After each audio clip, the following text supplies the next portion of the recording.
Hey everyone! If you enjoyed this video, the full version is available on Patreon. I'll be uploading all my content there going forward. Chapter 1. In Konoha, the midday sun was rather dazzling. Inside Ichiraku Ramen, steam was rising.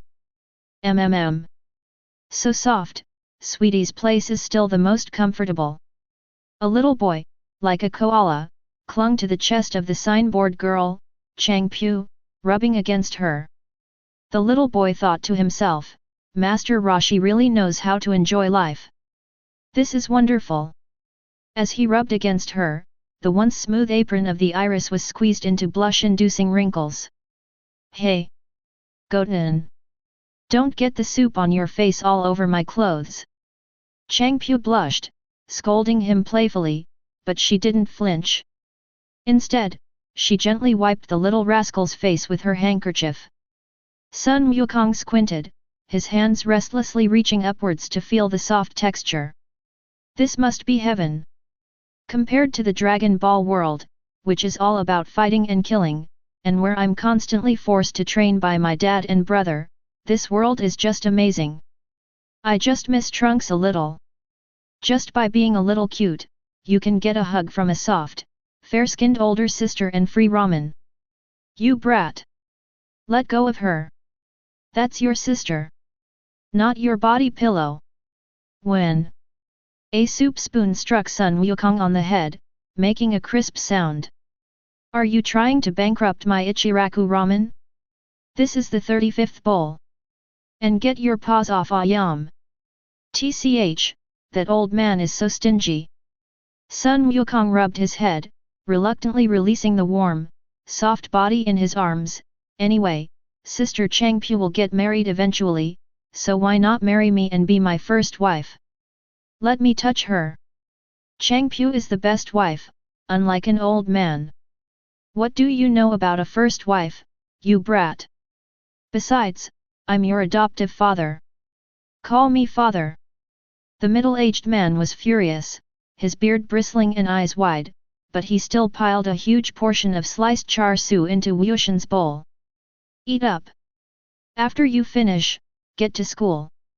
Isn't today your graduation exam? Looking at the mountain of meat piled up in the bowl, Sun Wushan revealed an innocent smile. Although he's a cheap, adoptive father, Uncle Han Strike is a genuinely good person. 5 years ago, Evil Bu threw him and Trunks into a spatial rift, separating them after they fused. Goten fell into the Naruto world, but where did Trunks go? Never mind. After falling into this world, Goten, who originally had no tail, suddenly grew one. And since it happened to be a full moon night, he unsurprisingly transformed into a human ape. Fortunately, it was in a deep mountain forest, and there were no witnesses, otherwise he would definitely have been hunted down as a tailed beast. Even more fortunately, he accidentally fell off a cliff during his rampage, and several sharp boulders happened to sever his troublesome tail during the fall. The next day, a passing middle-aged man mistook him for a naked child from a war orphanage and took him home. In this world where chakra is the dominant force, the key within him is deep and vast, and no one can fathom its depth. Okay, it's just a ninja exam. Sun Wushan picked up the huge bowl, which was bigger than his face, tilted his head back, and gulped down the soup in a few mouthfuls. He put down the bowl, stuck out his tongue and licked his lips, his gaze involuntarily drifting towards the calamus wiping the table. Today, Changpyu was wearing a tight-fitting mesh inner layer with a white work uniform over it. As she bent over to wipe the table, the neckline drooped slightly, revealing glimpses of her snow-white skin, which trembled slightly with the movement of her arms. Gurgle. Sun Wushan swallowed hard. It's not hunger, it's craving. Saiyans have only 2 instincts, to fight and to reproduce. Since there's no need to fight desperately in this world with its low combat strength, I can only channel my energy into the second great cause. Sister Changpyu, I'm going to take my exam. When I get my headband back, my reward tonight is a lap pillow and an ear cleaning.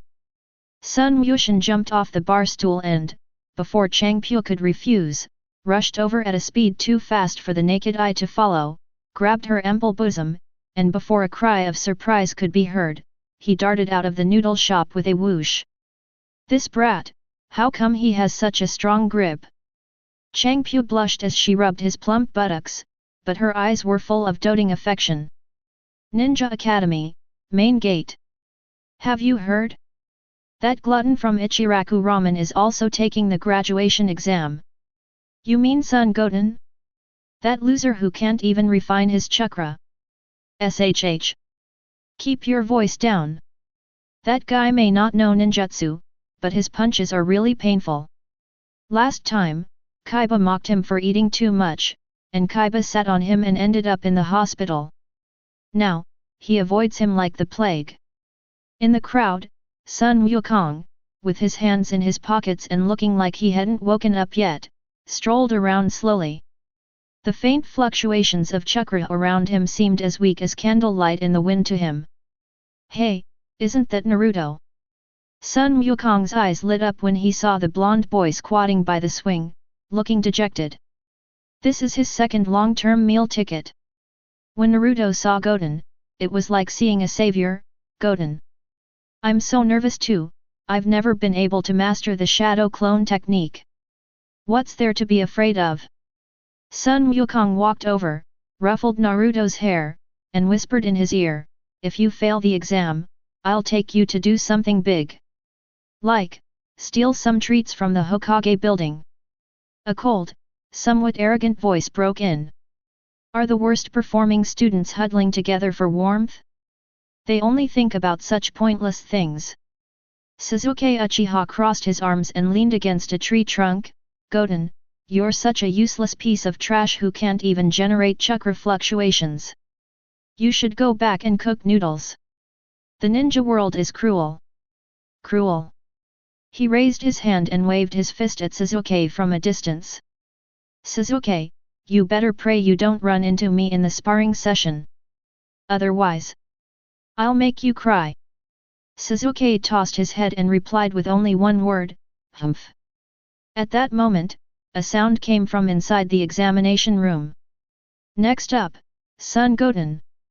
Son Goten immediately ran towards the exam hall. As he passed Hinata, he grabbed her hand and said, Hinata, my wife, I want a hug when I come out after the exam. Hinata fainted immediately upon reaching the red-hot level. Sun Wukong chuckled and disappeared. Chapter 2. Irika held the roster in his hand, while Mizuki, with a effeminate smile, sat behind the proctor's desk next to him. Sun Wushan, although your physical skills scores have always been perfect, but... Irika looked at the yawning boy in front of him and felt a headache coming on. The core of the graduation exam is the 3 body techniques, especially the shadow clone technique. If you can't even manage the most basic chakra control, I can't let you graduate.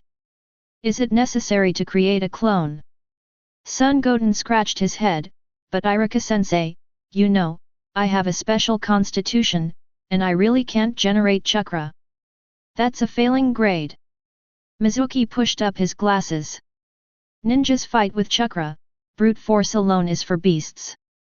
Sun Wushan glanced at Shuimu. That look made Shuimu's heart skip a beat, it was the look of someone looking at an ant. Okay, it's just a matter of conjuring up a few more people, right? Sun Wukong said impatiently, cracking his neck and making a series of crisp crack sounds.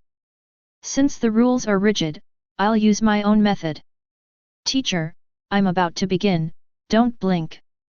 Your method? Irika was taken aback. How can you, without chakra? Before he could finish speaking. Buzz. The air in the examination room suddenly trembled. Sun Wukong's figure vanished into thin air. It wasn't the kind of disappearance that comes with ninjutsu, shrouded in smoke, it just vanished, glistening and fresh. What? Shuimu suddenly stood up. The next second.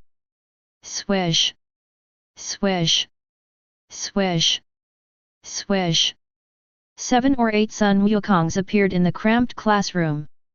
There was one sitting on the podium, one squatting above Mizuki's head, one hanging from the ceiling, and another right in front of Irika, grinning at him. This is a shadow clone. No, it has no physical presence. Irika's pupils dilated in shock. As a Chunin, he didn't even see the hand seals clearly. I couldn't even sense the flow of chakra. No. This isn't a clone. Shui Mu's expression changed drastically. He reached out to grab the Sun Wukong above his head, but his hand passed right through it. After image. Visual persistence created solely by physical movement speed. How is this possible? In this confined space, how much strain would the body have to endure to achieve this speed of creating a tangible afterimage? Even a Jonin specializing in taijutsu couldn't do that. Hehe, Irika-sensei, could this be considered a clone? Sun Wukong, in his true form, grinned and casually picked up the chalk from the podium, flicking it lightly. Call out! The chalk stub, like a bullet fired from a gun, instantly pierced the bullseye of the wooden plank at the back of the classroom and even embedded itself deeply into the cement wall. Is this considered a passing grade? All the afterimages instantly returned to their original positions. Only the strong wind generated by that super-fast movement made Irika and Mizuki's hairstyles completely messy. Just then, a crow flew by and cawed 3 times. Irika stared wide-eyed at the bottomless hole in the wall, cold sweat trickling down his forehead. If that piece of chalk had been flicked at someone's head. Gulp. Irika swallowed hard, his hands trembling as he picked up his headband. Pass, pass. Sun Wukong took the headband, casually tied it around his arm, and said with disdain, "This thing is so stiff, it's so uncomfortable to wear on my head." Before leaving, he glanced back at Shuimu, who was still in shock, and asked with a playful look, "Shuimu's teacher, who did you just call a beast?" Shui Mu broke out in a cold sweat, utterly speechless with fear at the sight of a 10-year-old child. Outside the classroom. As the sun sets, it's once again a classic case of some rejoicing while others grieve. Damn it! Why can't I still do it? Naruto sat alone on the swing, looking at the failing grade notice in his hand, his eyes red-rimmed. In the distance, the kind-hearted Hinata hid behind a tree, wanting to go over and comfort her but too shy to move. As Son Goten passed by Hinata, he grinned mischievously and deliberately slipped, falling backwards behind a tree. Oops! Ah! Goten-kun! Hinata frantically tried to support him, but Son Goten used her strength to grab her around the waist. The little girl's body was soft and cuddly, with a faint milky scent. Sorry, I'm a little dizzy after the exam. Son Goten stayed nestled in Hinata's arms, rubbing his cheek against her still developing softness. Hinata, your heart is beating so fast, are you sick? No. Hinata's face instantly turned as red as a steam engine, and she stiffened like a piece of wood, letting Goten hug her. That Goten guy. Yay, watching from a distance, gritted his teeth, he's taking advantage of Hinata again. Okay, I'll stop teasing you. Sun Wukong knew when to stop, after all, they were at the school gate. He released Hinata, who was nearly fainting, and gently pinched her flushed cheek. You feel so good. Next time, I'll treat you to ramen, the kind with an egg, okay? After saying that, he walked towards the dejected Naruto. He didn't know how to comfort Naruto. Alas! Nothing in this world is difficult if you are willing to give up. Naruto, don't cry. Son Goten patted Naruto on the shoulder. Come on, let me treat you to noodles. After we're full, we'll go find Sakura and Ino to play. Goten. Naruto wiped away his tears, so moved that snot bubbles came out of his nose. Just then, Mizuki's face, filled with a hypocritical smile, appeared around the corner. Sun Wukong spotted him instantly. What is this annoying guy doing here? Chapter 3. Deep in the Konoha forest at night. Moonlight filtered through the dappled leaves, casting two shadows on the ground. Naruto, panting heavily as he carried the enormous scroll, beamed with excitement. Goten, this contains ninjutsu that will make me stronger. I've already learned one.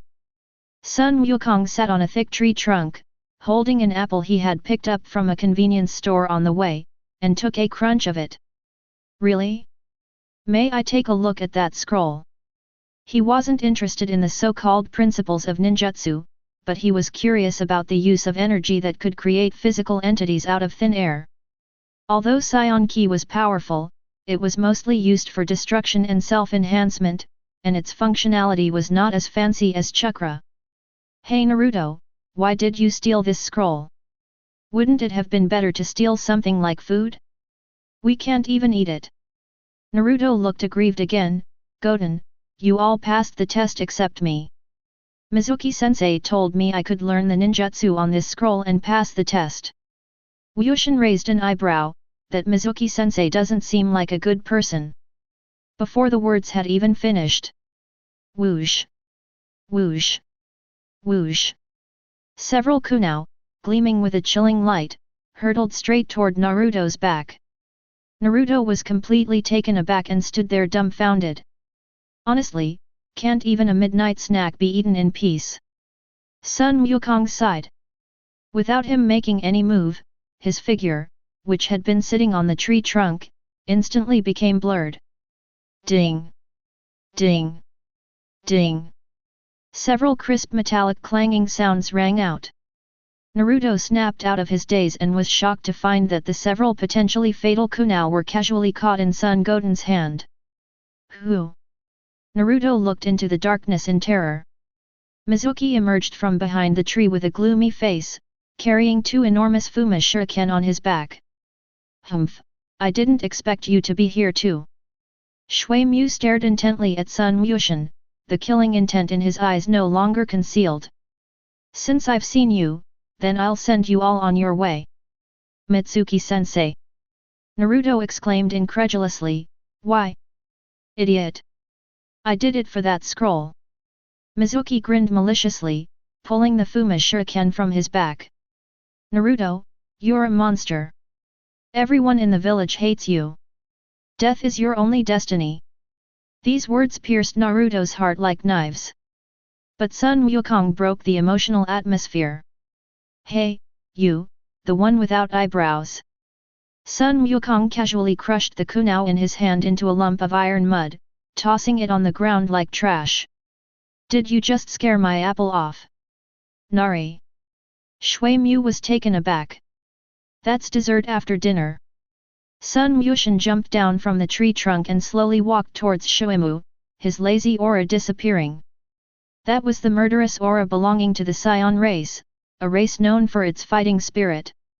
Although she was only 10 years old, and although she hadn't transformed, but the sheer brutality emanating from his very bones sent a chill down Mizuki's spine, even though he was a chunin. You're playing tricks. Go to hell. With a roar, Mizuki spun the Fuma shuriken in his hand at high speed, whistling as it cut through the air, and hurled it fiercely at Son Goten. This strike was enough to cut down a tree that would take 3 people to encircle. Naruto shouted in terror, Goten! Get out of the way! In Sun Wukong's dictionary, the word dodge never existed when facing an attack of this magnitude. He simply raised his right hand calmly and extended one index finger.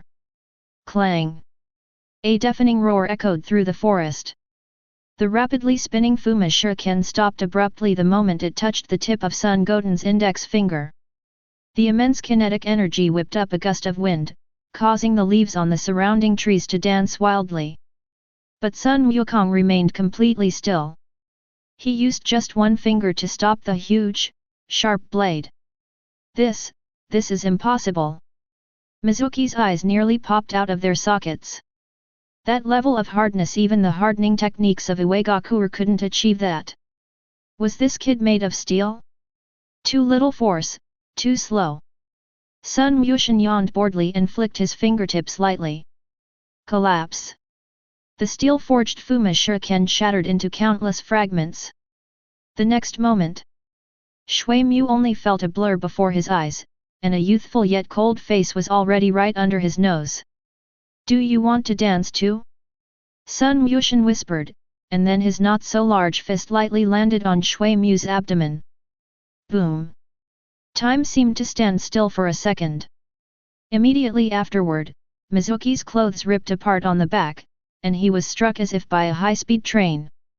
His eyeballs bulged out, and he spat out a mouthful of blood mixed with fragments of his internal organs. Pua!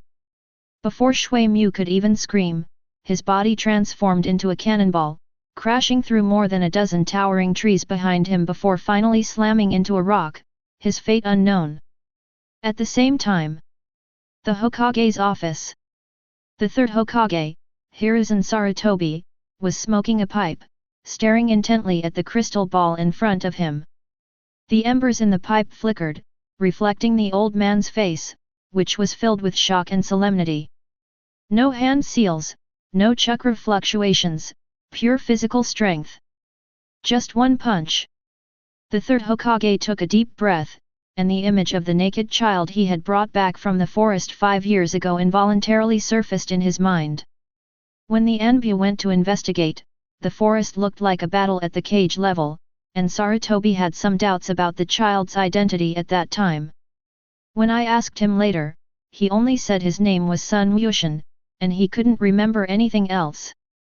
It seems Konoha has truly raised an extraordinary monster. Only. In the crystal ball's image, the little monster who had just annihilated a Chunin was now sidling up to Irika, who had just arrived. While feigning innocence, he casually touched the ninja tool pouch on Irika's vest, seemingly looking for snacks. Sarutobi couldn't help but twitch. This personality. I don't know if it's a blessing or a curse. Chapter 4. That's it. Sun Wukong curled his lip, and the chilling, violent aura on his face vanished completely. He transformed back into that seemingly harmless, adorable boy next door. Not even a transformation is needed, how boring. He brushed off non-existent dust from his clothes and turned to look behind him. Naruto Uzumaki's mouth was agape, his eyes wide like saucers. Go, Goten! Naruto stammered out a shout. What had just happened was beyond his comprehension. Goten, who usually just steals his instant noodles and seems lazy, actually knocked out the Chunin master with a single punch? Why are you looking at me like that? Sun Wukong walked up to Naruto and waved his hand in front of his eyes. Are you all right? Naruto shook his head instinctively. That's good. Sun Wukong bent down and picked up the huge book of Seal's scroll from the ground. It feels quite heavy when you hold it. This thing looks pretty sturdy, it would be better if it were made of char siu pork instead. He tossed the scroll around twice, looking disgusted. I don't know if it's edible. If it has braised beef in it, I'll forgive that eyebrowless guy for disturbing my late-night snack. Naruto swallowed hard. Goten, Mizuki-sensei, he. Lie.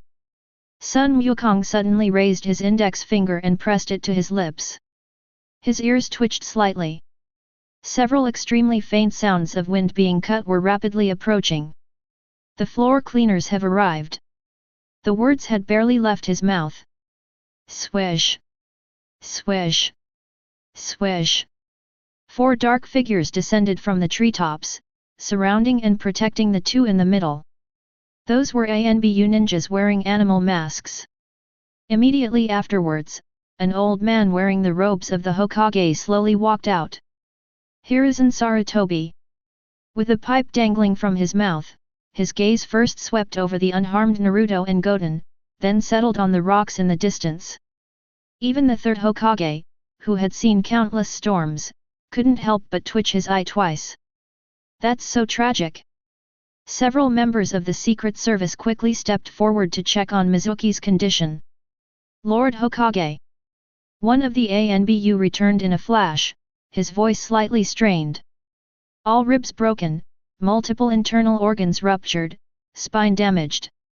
Although he's still breathing, he'll probably spend the rest of his life in bed. Hiruzen Sarutobi took a deep drag of his cigarette and exhaled a murky smoke ring. Pure physical strength. There was no chakra residue. A single, decisive blow. He turned his head and looked at son Goten, who was innocently playing with the Book of Seals. His eyes held a scrutinizing gaze, and a hint of shrewdness that he couldn't hide. Goten.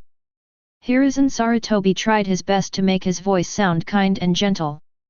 What's going on? Sun Wukong blinked his big eyes, pointing blankly at Naruto beside him. Grandpa Hokage, Naruto did all this. Ah! Naruto almost jumped up. Wushin, what nonsense are you talking about? A small, fair hand quietly reached behind Naruto and pinched the soft flesh on his waist hard. Hiss! Naruto gasped in pain, tears welling in his eyes, and swallowed the rest of his words. Sun Wukong said with a righteous expression. That awful teacher was trying to kill Naruto. Naruto was terrified, and then boom, he unleashed his power and sent the teacher flying. I was just a passerby, I didn't know anything about it. Hiruzen Sarutobi watched the two brats' clumsy performance. He didn't expose him. It's all clearly visible in the crystal ball, this kid is still pretending. However, since this child wants to hide his talents, let's go along with it. As long as one's heart is with Konoha, the stronger the better. Oh, I see. Hiruzen Sarutobi nodded with a smile. It seems Naruto unleashed his potential in this critical moment. The faces beneath the masks of the surrounding dark figures twitched slightly. Hokage-sama, are you serious? How could that loser beat a chunin like that? Since everything's all right, let's go back with Grandpa. Hiruzen Sarutobi reached out, wanting to pat Goten's head as a sign of affection. Sun Wushin took a step back, dodging the calloused hand. Grandpa Hokage, I was startled. Sun Wushin clutched his chest, looking weak and helpless.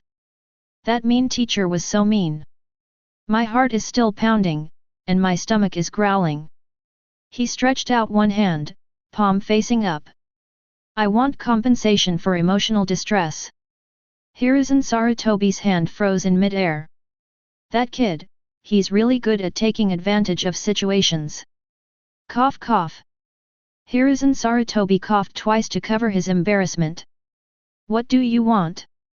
Not much. Sun Wukong held up 5 fingers.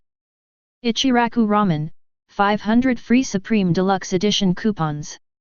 500 sheets. Hiruzen Sarutobi almost bit his pipe in half.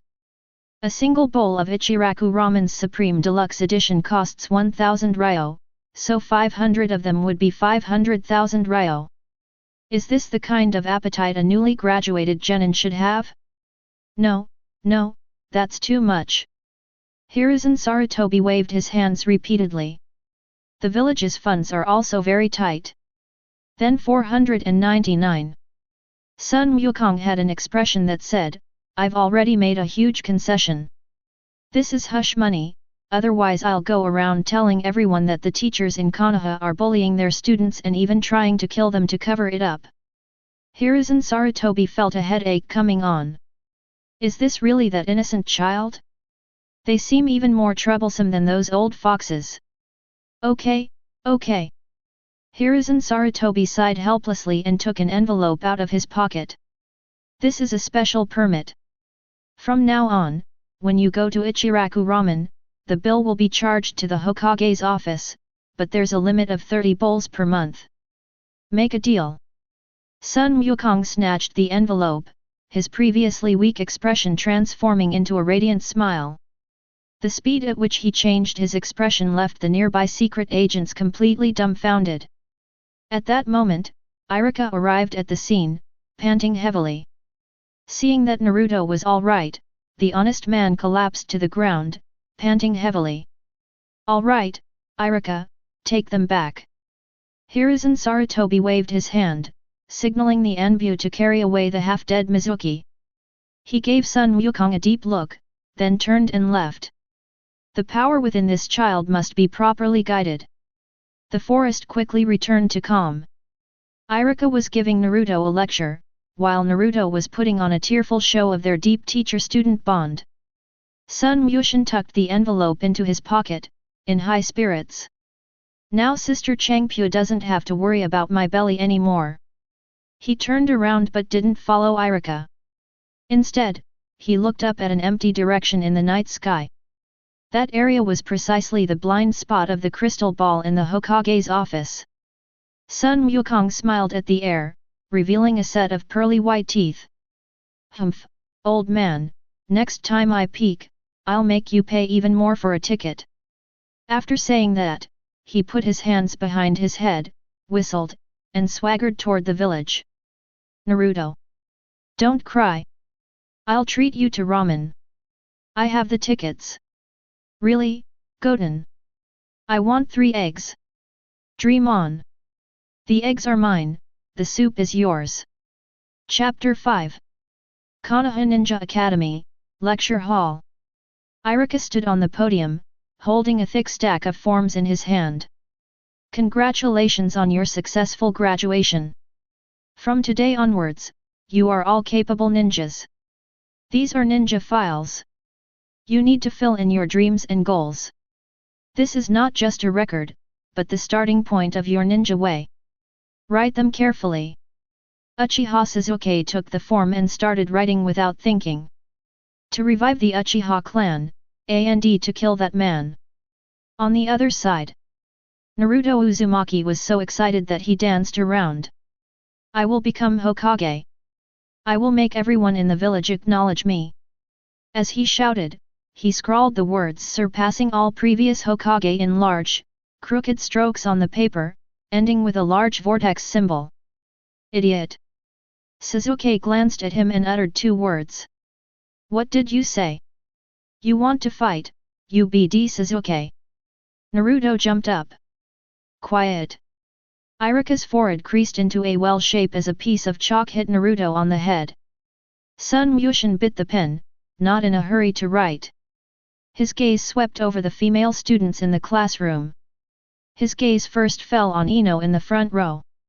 The girl already had the slender waist of a young woman, and her long golden hair was tied in a ponytail, revealing a section of her fair nape. Ino's wife will definitely be a great beauty when she grows up, her waist is so slim. Sun Wukong nodded inwardly, then turned his attention to Hinata beside him. Hinata had her head down, her fingers nervously twisting together, and even her loose coat couldn't hide her budding breasts. Hinata is the real gem. Her growth rate is incredible. She'll be phenomenal in the future. She absolutely needs to be nurtured. Finally, he glanced at Sakura Haruno.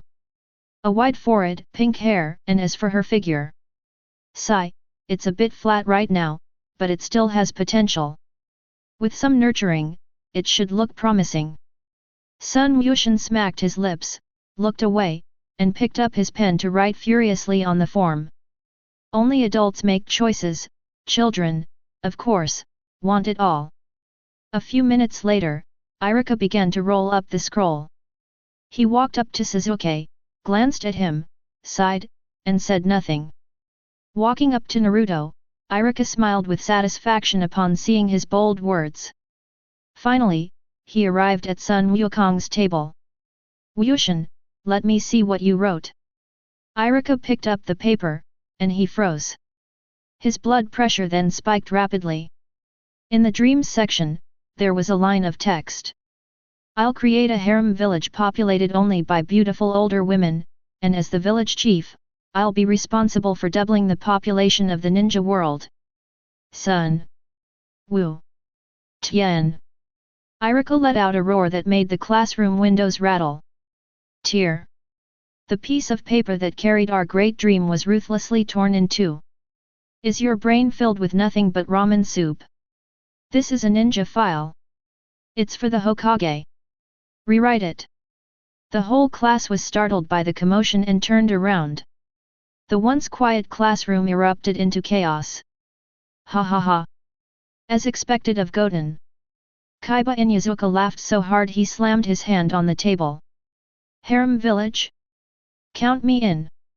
TCH, I knew this lecher couldn't write anything good. Ino blushed and spat, but couldn't help glancing at Goten. Sakura clenched her fists, her face full of disgust. How awful! How can someone like that be a ninja? Faced with Irika's anger and his classmates' ridicule, son Goten innocently spread his hands. Irika-sensei, why did you tear up my dream? He stood up and pointed to the scraps of paper on the ground with an air of self-righteousness. In today's ninja world, so much war has led to a sharp decline in population. As a member of Konoha, I am determined to contribute to the reproduction and growth of the ninja world. Isn't that the greatest will? You. Irika was speechless. This twisted logic somehow makes some sense. Stop talking nonsense. Irika slammed the new form on the table. If you dare to write anything wrong again, I'll make you repeat the year. TCH, you don't understand how to appreciate my grand dreams. Never mind, grand dreams are always fraught with obstacles. Son Goten pursed his lips, picked up his pen again, hastily wrote the 4 words "become the strongest" on the paper, and casually tossed it to Irika. Since my true dream is already etched in my heart, what difference does it make whether I write it down or not? Ring ring. The bell rang just in time, saving Irika from a potential meltdown. All right, that concludes the morning briefing. Meet at 1 p.m. for the class assignment announcement. Irika grabbed the documents and fled the classroom as if escaping. As soon as the teacher left, the classroom immediately descended into chaos. Sun Wukong sprang up from his seat, completely ignoring the stares of those around him, and walked straight to Hinata Hyaga's seat. Hinata was packing her things to leave when she suddenly felt a shadow fall over her. She looked up and met Wushin's smiling eyes. Go, Goten-kun. Hinata's voice was barely audible, and her face flushed red at a visible speed. Hinata, my wife, even though my dream was shattered just now, I was serious about it. Sun Wukong leaned down, their faces less than 10 centimeters apart. He could even smell the faint milky scent emanating from Hinata. You, what did you say? Hinata felt a bit oxygen deprived in her brain, and steam began to rise from the top of her head. Sun Wukong chuckled, then suddenly reached out and grabbed Hinata's restless little hand. It's soft, cool, and has a wonderful feel.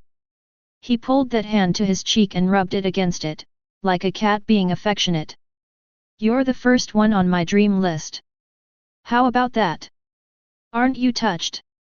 This combo is absolutely devastating to an innocent little girl, like a nuclear bomb. Hinata froze on the spot, her eyes wide open, her pupils unfocused. His heartbeat was so loud you could hear it even from the teeth next to him. Pfft! Hot air billowed from Hinata's head, her eyes rolled back, and her body went limp as she fell backward. Oh no!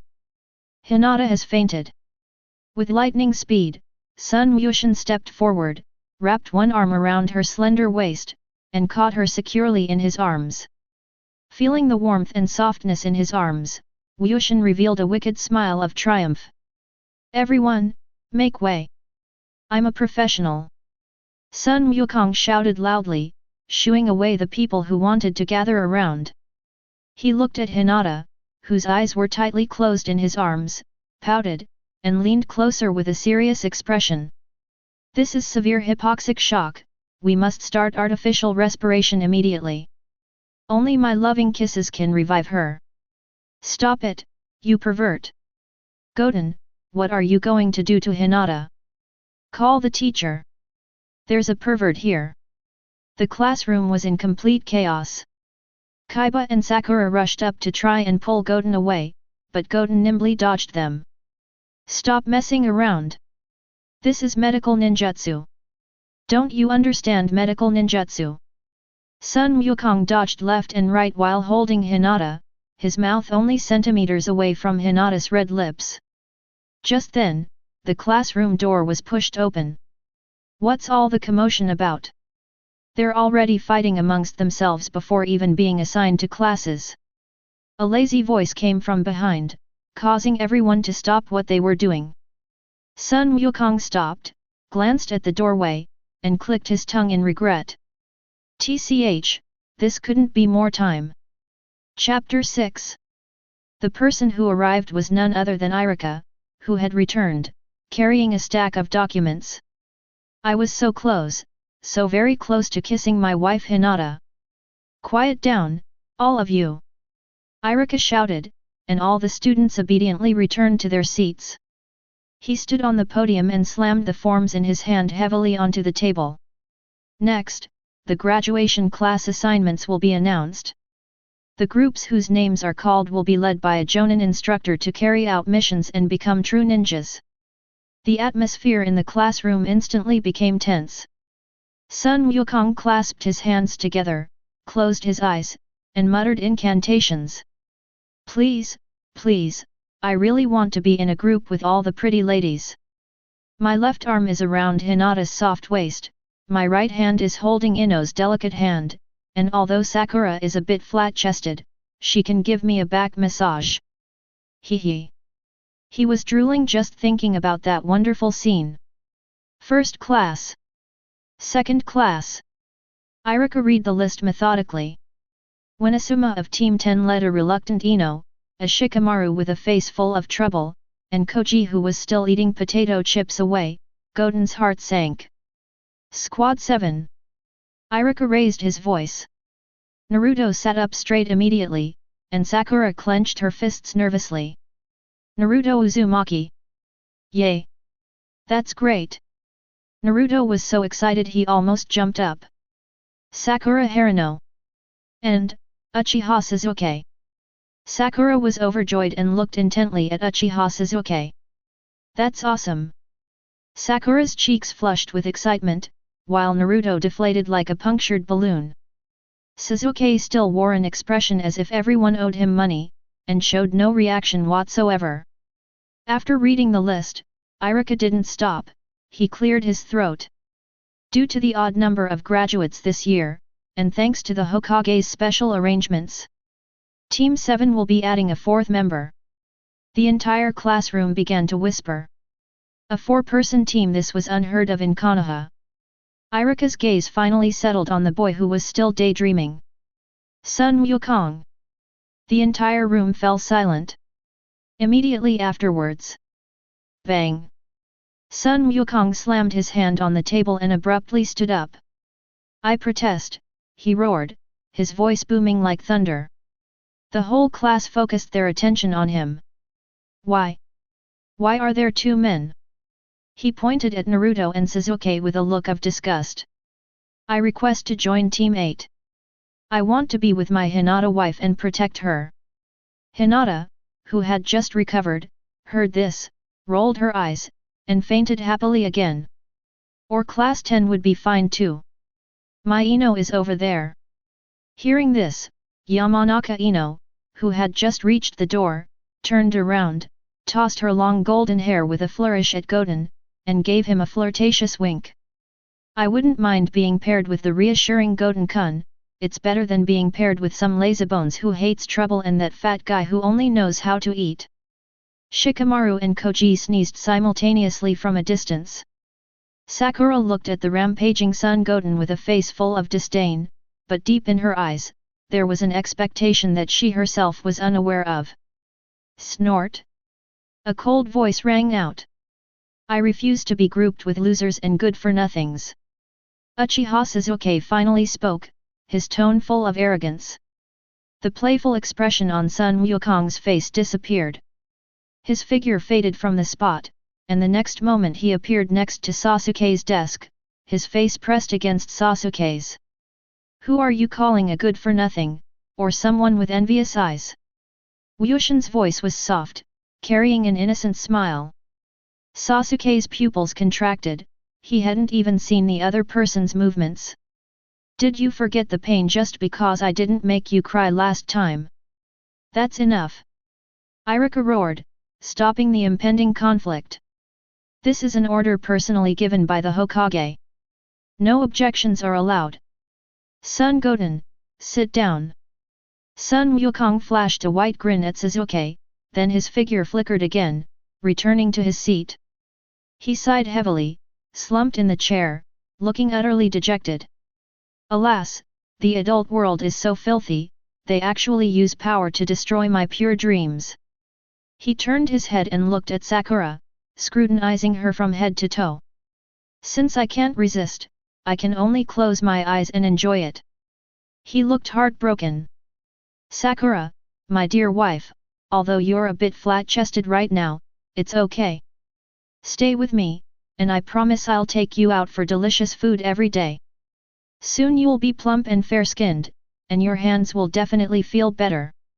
Who are you calling Ping? You perverted BD. Sakura's anger was ignited, and without hesitation, she clenched her little fist and punched Son Goten in the face. However, the fist was easily stopped in mid-air. Sun Mushin grasped her wrist, his thumb gently scraping against her soft palm. See? I told you we had great chemistry, and you've already started touching me inappropriately. You. I don't want to talk to you anymore. Sakura's face flushed red instantly, whether from anger or embarrassment, she didn't know, and she forcefully pulled her hand back. All right. Class assignments are now complete. Irika felt his head throbbing more and more. After lunch break, your Jonin instructors will come to pick you up. All of you, behave yourselves. Especially you, Goten, dismissed. After saying that, he fled the classroom as if it were some kind of den of dragons and tigers. Soon, the instructors from other classes arrived one after another, and the classroom became sparsely populated. In the end, only 4 students from Class 7 remained, their personalities vastly different and the atmosphere awkward. Naruto wanted to talk to Sakura, but Sakura kept moving closer to Sasuke, while Sasuke rested his chin on his hand and looked out the window, ignoring everyone else. Sun Wukong put his feet up on the table, yawned, and looked at this harmonious scene. Hey, Naruto! What are you doing, Goten? Naruto replied weakly. Stop waiting like an idiot. Son Goten said lazily, isn't the Jonin instructor of Team 7 that white-haired guy named Kakashi Hatake? Sakura and Naruto both looked over. That guy's a notorious tard, I reckon he won't show up until the afternoon. Sun Wukong jumped off his chair, patted Naruto on the shoulder, and said, come on, let's go buy some snacks. It's on me, with the tickets Hokage gave us. Really? Naruto instantly perked up. I want a huge bag of potato chips. Sakura couldn't help but speak up, hey! You too! What if the teacher comes and finds us missing? Sun Wukong simply waved his hand dismissively, then pulled Naruto along and walked out. Don't worry, Sakura, my wife. If I say he'll be late, he definitely will. Chapter 7. Sun Wushan sat on his desk, swinging his legs, and stuffing a family-sized bag of potato chips into his mouth. The clicking sound was particularly clear in the quiet classroom. Naruto Uzumaki, bored out of his mind, was standing on a stool, carefully clipping a blackboard eraser to the door frame. Hee, those who are late will be punished. Naruto jumped off the stool, rubbing his hands together with a mischievous grin. Sakura Haruno stood with her hands on her hips, shouting, Naruto, don't do this, but her eyes shone with anticipation. Sasuke Uchiha glanced at it coldly and uttered, boring. How could a Jonin fall for such a low-level trap? Sun Wukong swallowed the potato chip in his mouth and licked the seasoning powder off his fingers. That's not necessarily true. Some people look like experts, but are actually just secretly funny and goofy. The words had barely left his mouth. A hand wearing a fingerless glove pushed open the classroom door. Clatter. The chalk dust-covered eraser landed precisely on that head of silver hair. Dust flew everywhere. Naruto paused for a second, then burst into laughter. I got infected. Ha ha ha. I really got infected. Sakura quickly adopted a ladylike demeanor and waved her hands repeatedly. Teacher. Naruto did this. I tried to stop him. Kakashi Hatake, standing at the door with his white-gray hair, helplessly glanced around at the four kids inside with his dead fish eyes. Finally, his gaze lingered on son Goten, who was still eating potato chips, for half a second. Well, how should I put it? Kakashi picked up the blackboard eraser from the ground, his tone completely indifferent. My first impression of you was quite unpleasant. The rooftop of the teaching building. 5 people sat around on the steps by the railing, a gentle breeze blowing and swirling up a few leaves. Kakashi leaned against the railing, holding a book titled Ika Ika Paradise in his hand, but he didn't open it. All right, everyone, let's introduce ourselves. What are you going to introduce? Naruto tilted his head and asked. Things I like, things I hate, dreams, etc. Kakashi answered lazily. Then you go first, teacher. Naruto pointed at Kakashi. Kakashi pointed to himself. My name is Kakashi Hatake. I don't want to tell you what I like or dislike. As for my dreams, well, they're nothing special. And my interests? Lots. Cut. The 4 of them booed in unison. In the end, all we knew was the name. Sakura retorted. Okay, you start. Kakashi pointed at Naruto. Naruto immediately straightened his headband, looking excited. My name is Naruto Uzumaki. I love instant noodles, and I especially love the Ichiraku ramen that Irika-sensei treated me to. What I hate most is those 3 minutes before the noodles are ready. As he said this, he clenched his fist, his eyes hardening. My dream is to surpass all the previous Hokage. I want the entire village to acknowledge my existence. Kakashi nodded slightly, then turned his gaze to the next person. Sakura blushed, her eyes constantly drifting towards Sasuke. My name is Sakura Harino, and what I like is, or rather, the person I like is. She glanced at Sasuke and let out a scream. Ah! My dream is. Another scream. What about the annoying ones? Kakashi asked. Naruto. Sakura answered instantly. Naruto stood frozen in place, tears streaming down his face. Next up was Sasuke. The atmosphere suddenly turned cold. Sasuke rested his hands on his chin, his eyes filled with gloom. My name is Uchiha Sasuke. I hate a lot of things, and I don't like anything. There was a chill in his voice. I have an ambition, to revive the Uchiha clan, and I must kill that man with my own hands. Naruto and Sakura were so intimidated by this aura that they dared not speak. Kakashi sighed inwardly. He really is a troublesome brat. Finally, everyone's attention was focused on Sun Wukong, who had been licking the yogurt lid the whole time. Your turn, kid. Kakashi reminded him. Sun Wukong threw the yogurt lid, which he had licked clean, into the trash can and clapped his hands. My name is Sun Wukong. He smiled and held up one finger. What I like, of course, is grandma, cough, all kinds of delicious food, and a gentle older sister. A vein popped out on Sakura's forehead. What I hate is the unpalatable food, the feeling of hunger, and Sun Wukong deliberately turned his head and stared at Sasuke's cold face. Those who lack ability but like to show off. Sasuke's brows furrowed sharply, and he glared back coldly. Completely ignoring Sasuke's murderous aura, Sun Wukong put his hands behind his head and gazed at the sky with a look of ecstasy.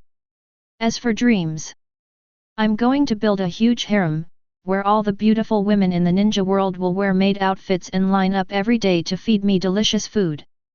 The entire room fell silent. Even Kakashi's dead fish eyes widened in surprise. What kind of indecent and lewd words are these? Are 10-year-olds these days developing so early? Humph, utterly boring. Sasuke let out a cold snort of utter disdain. A bottom-of-the-class student is a bottom-of-the-class student, all they have in their head is this kind of trash. Sun Wukong's smile grew even brighter. Who are you calling trash? His voice still lingered in the same spot. But the person had already disappeared. Bang! Sasuke clutched his forehead, sprang up from the steps, and cried out in pain. A large, visible red patch appeared on his forehead.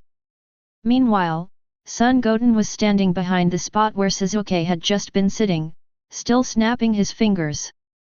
He gently blew a breath onto his fingertips. It seems the future village chief needs to teach you how to show respect to the powerful. Sasuke's eyes were filled with shock and anger. What just happened? Even with the Sharingan activated, this speed is impossible to detect. Kakashi's previously lazy posture disappeared, and his body muscles tensed slightly. Wow, that was fast. It's not a teleportation technique. Purely physical burst speed. So fast that even the retina can't catch the afterimage. This kid is definitely not as simple as his file suggests. Alright, stop fighting.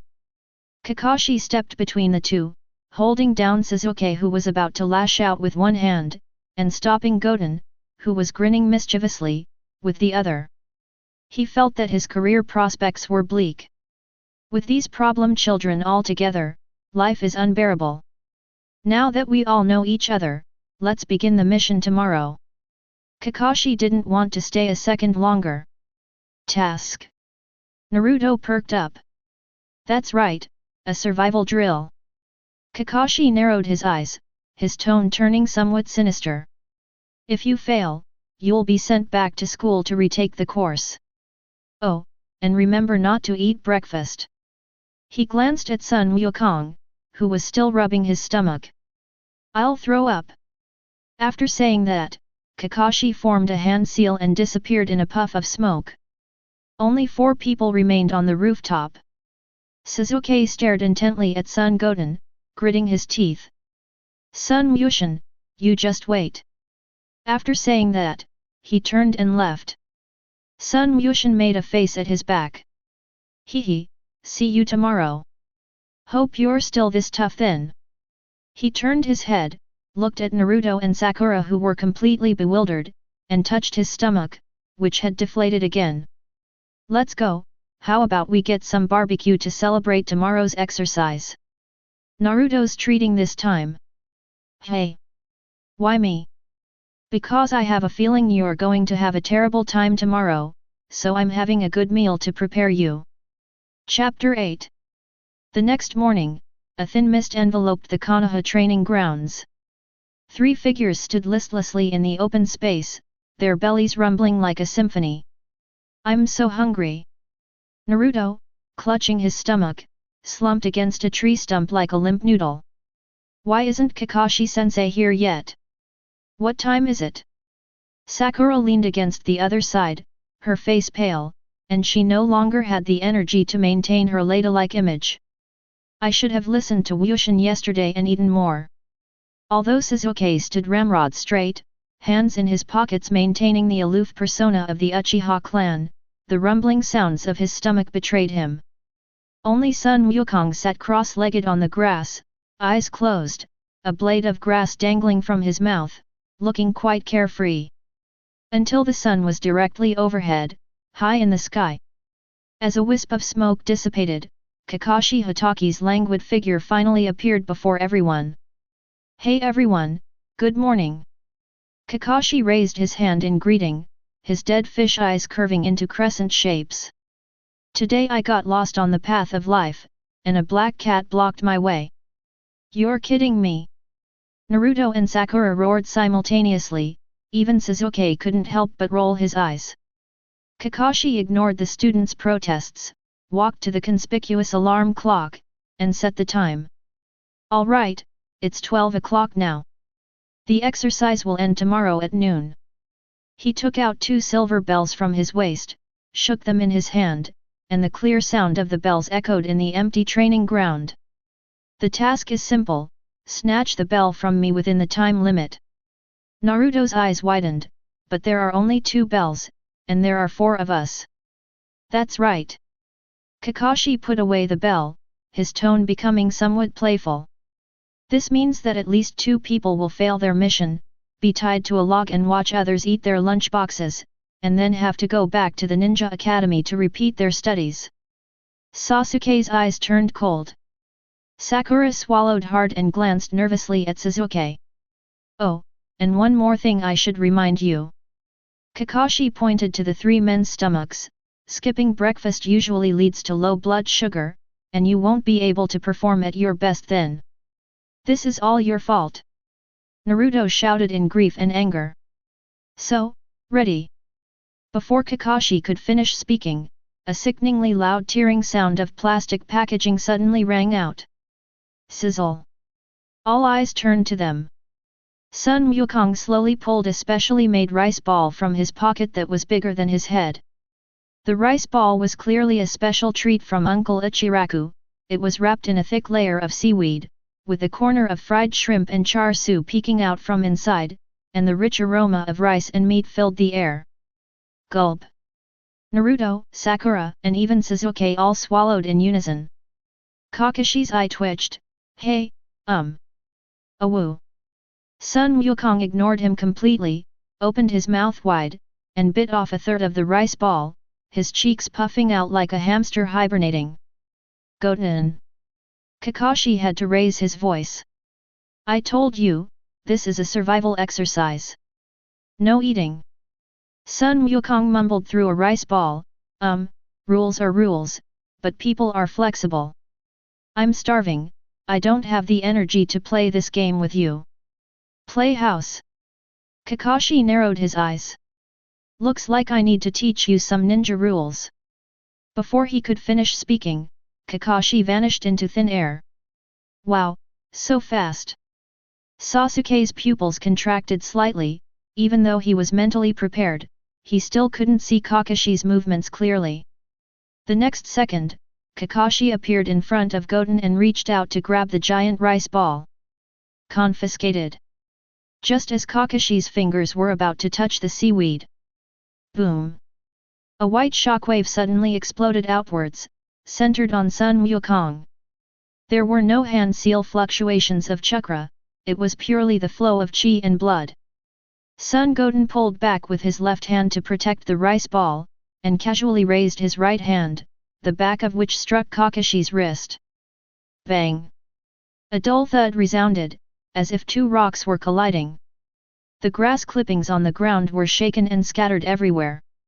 Kakashi's previously languid gaze changed. An indescribable force surged up his wrist, causing the bones in his entire arm to groan in agony as if they were about to burst under the strain. This is like kicking a steel plate. What? Kakashi was shocked. He quickly used the momentum to leap backward and landed several meters away, his right hand behind his back trembling slightly. He looked down and saw a bruise on his wrist. What did this little brat eat to grow up like that? Sun Wukong acted as if he had done something insignificant, taking advantage of the break to stuff the rest of the rice balls into his mouth in a few bites.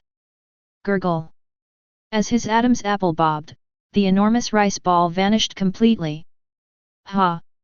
Sun Wukong let out a satisfied sigh, patted his belly which finally had some food left, and casually wiped the grains of rice from the corner of his mouth. Although I was only about 3/10 full, it was barely enough. He stood up, stretched his neck, and made a series of crisp crackling sounds. Naruto and Sakura were completely stunned. How dare they openly defy a Jonin and even block Kakashi-sensei's attack? Sasuke stared intently at Goten, his fists clenched. Is this all the power he has? Even Kakashi?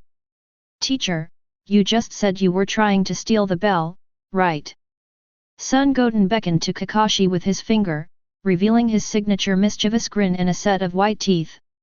Now that you've eaten and drunk your fill, it's perfect for your post-dinner exercise. Let's get rid of all that bad intentions you've been harboring. Kakashi sighed, put Ika Ika Paradise back into his ninja tool pouch, and slowly pulled up his headband, revealing his scarlet Sharingan. This year's students are really not lovable. Drill, begin. At Kakashi's command, Sasuke and Sakura almost reflexively scattered to the sides, seeking cover. Only Naruto remained standing there, dumbfounded. Goten, I want to eat rice balls too. Stop talking nonsense, if you don't want to go back to school, then go. Several cracks appeared in the ground beneath Sun Wukong's feet, and he shot out like an arrow. Then I won't stand on ceremony. Naruto yelled and charged at Kakashi even before Goten, trying to gain the upper hand. Multiple shadow clone technique. Dozens of Narutos rushed forward, creating a chaotic scene. Kakashi looked at the chaotic group of clones and shook his head helplessly. Too slow. He ducked low, easily dodging Naruto's grab, then flashed behind Naruto like a ghost, his hands forming a strange tiger seal. At that moment, not only Sun Wukong, who was charging forward, but even Sasuke, who was hiding in the shadows, felt his eyelids twitch. What kind of ninjutsu is that? Konoha Taijutsu's secret techniques. Chapter 9. Thousand-Year Kill. With a piercing scream, Naruto Uzumaki was launched into the air like a rocket. He covered his buttocks with both hands, tears and snot streaming down his face, his body tracing an ungraceful parabola in the air. Thump! A huge splash erupted in the stream beside the training ground, and Naruto plunged headfirst into it, his legs twitching weakly a couple of times while still above the water. Sun Wukong stood still, not even lifting his eyelids. With the last bits of seaweed still in his mouth, he mumbled his assessment. Your posture was terrible, 0 points for landing. Kakashi, with his hands still in the tiger seal position, looked at Goten, who showed no sign of tension, and a hint of helplessness appeared in his deadpan eyes. These two brats are both a real headache. Now that one problem has been solved, let's take care of the other one as well. For such disobedient students, teachers must establish absolute authority. Since you have so much time to criticize others, then it's your turn next. Kakashi's voice drifted over. At the same time, his figure faded away from the spot. It's another teleportation technique. Uchiha Sasuke, hiding behind the bushes, kept a close eye on the scene. Even though he had been fully focused, he still couldn't see Kakashi's movement trajectory. When their gazes refocused, Kakashi was already standing directly behind Goten. The distance was less than half a meter. This distance is the killing zone for a Jonin. Kakashi didn't hesitate at all. He doesn't even need to use ninjutsu to deal with this kid who just graduated from Ninja Academy. The hand seal that caused Naruto unbearable pain was formed once again. Bring your index and middle fingers together, concentrating your strength at your fingertips. The target was aimed directly at Sun Wukong's vital rear. Konoha's ultimate taijutsu technique, 1000 Years of Death. Kakashi silently chanted in his mind, his fingers transforming into sharp blades, and he thrust them out fiercely. This trick, though vulgar, is extremely effective. That's enough to make that arrogant brat lie down for half a day and learn his lesson. Sun Wukong still did not turn around. There wasn't even a dodge attempt. Just as those two fingers were about to touch his body, his previously loose muscles instantly tensed up. Pfft! There was no dull thud as I had expected, like a finger sinking into flesh. There was also no scream that made people feel pain just by hearing it. A sharp, piercing sound followed. Click! It's like forcefully stabbing a fragile wooden stick into hard granite. Kakashi's movements froze instantly. Kakashi's expression froze beneath his mask. A piercing pain shot through my fingertips, like an electric current coursing through my central nervous system. That's a sign of a misaligned finger joint. His finger didn't penetrate at all, instead, due to the enormous reaction force, it bent into a bizarre angle. This feeling. It's not poking the human body at all. It's like piercing a solid steel plate. How is that possible? A fine layer of sweat appeared on Kakashi's forehead. Although he didn't attach chakra to strengthen his fingers, it was still the body of a Jonin who had been tempered through countless trials. It can easily pierce through even a tree trunk. But now, This brat's butt is harder than a rock? Sun Wukong slowly turned his head. His neck cracked a few times, and a chilling, fake smile appeared on his face. Although there was nothing behind him, in Kakashi's perception, the brat in front of him seemed to have transformed into a giant ape that would devour anyone it could find. That primal, wild aura rushed towards you. Kakashi-sensei. Sun Wukong turned around, his gaze falling on Kakashi's red, swollen, and trembling hand.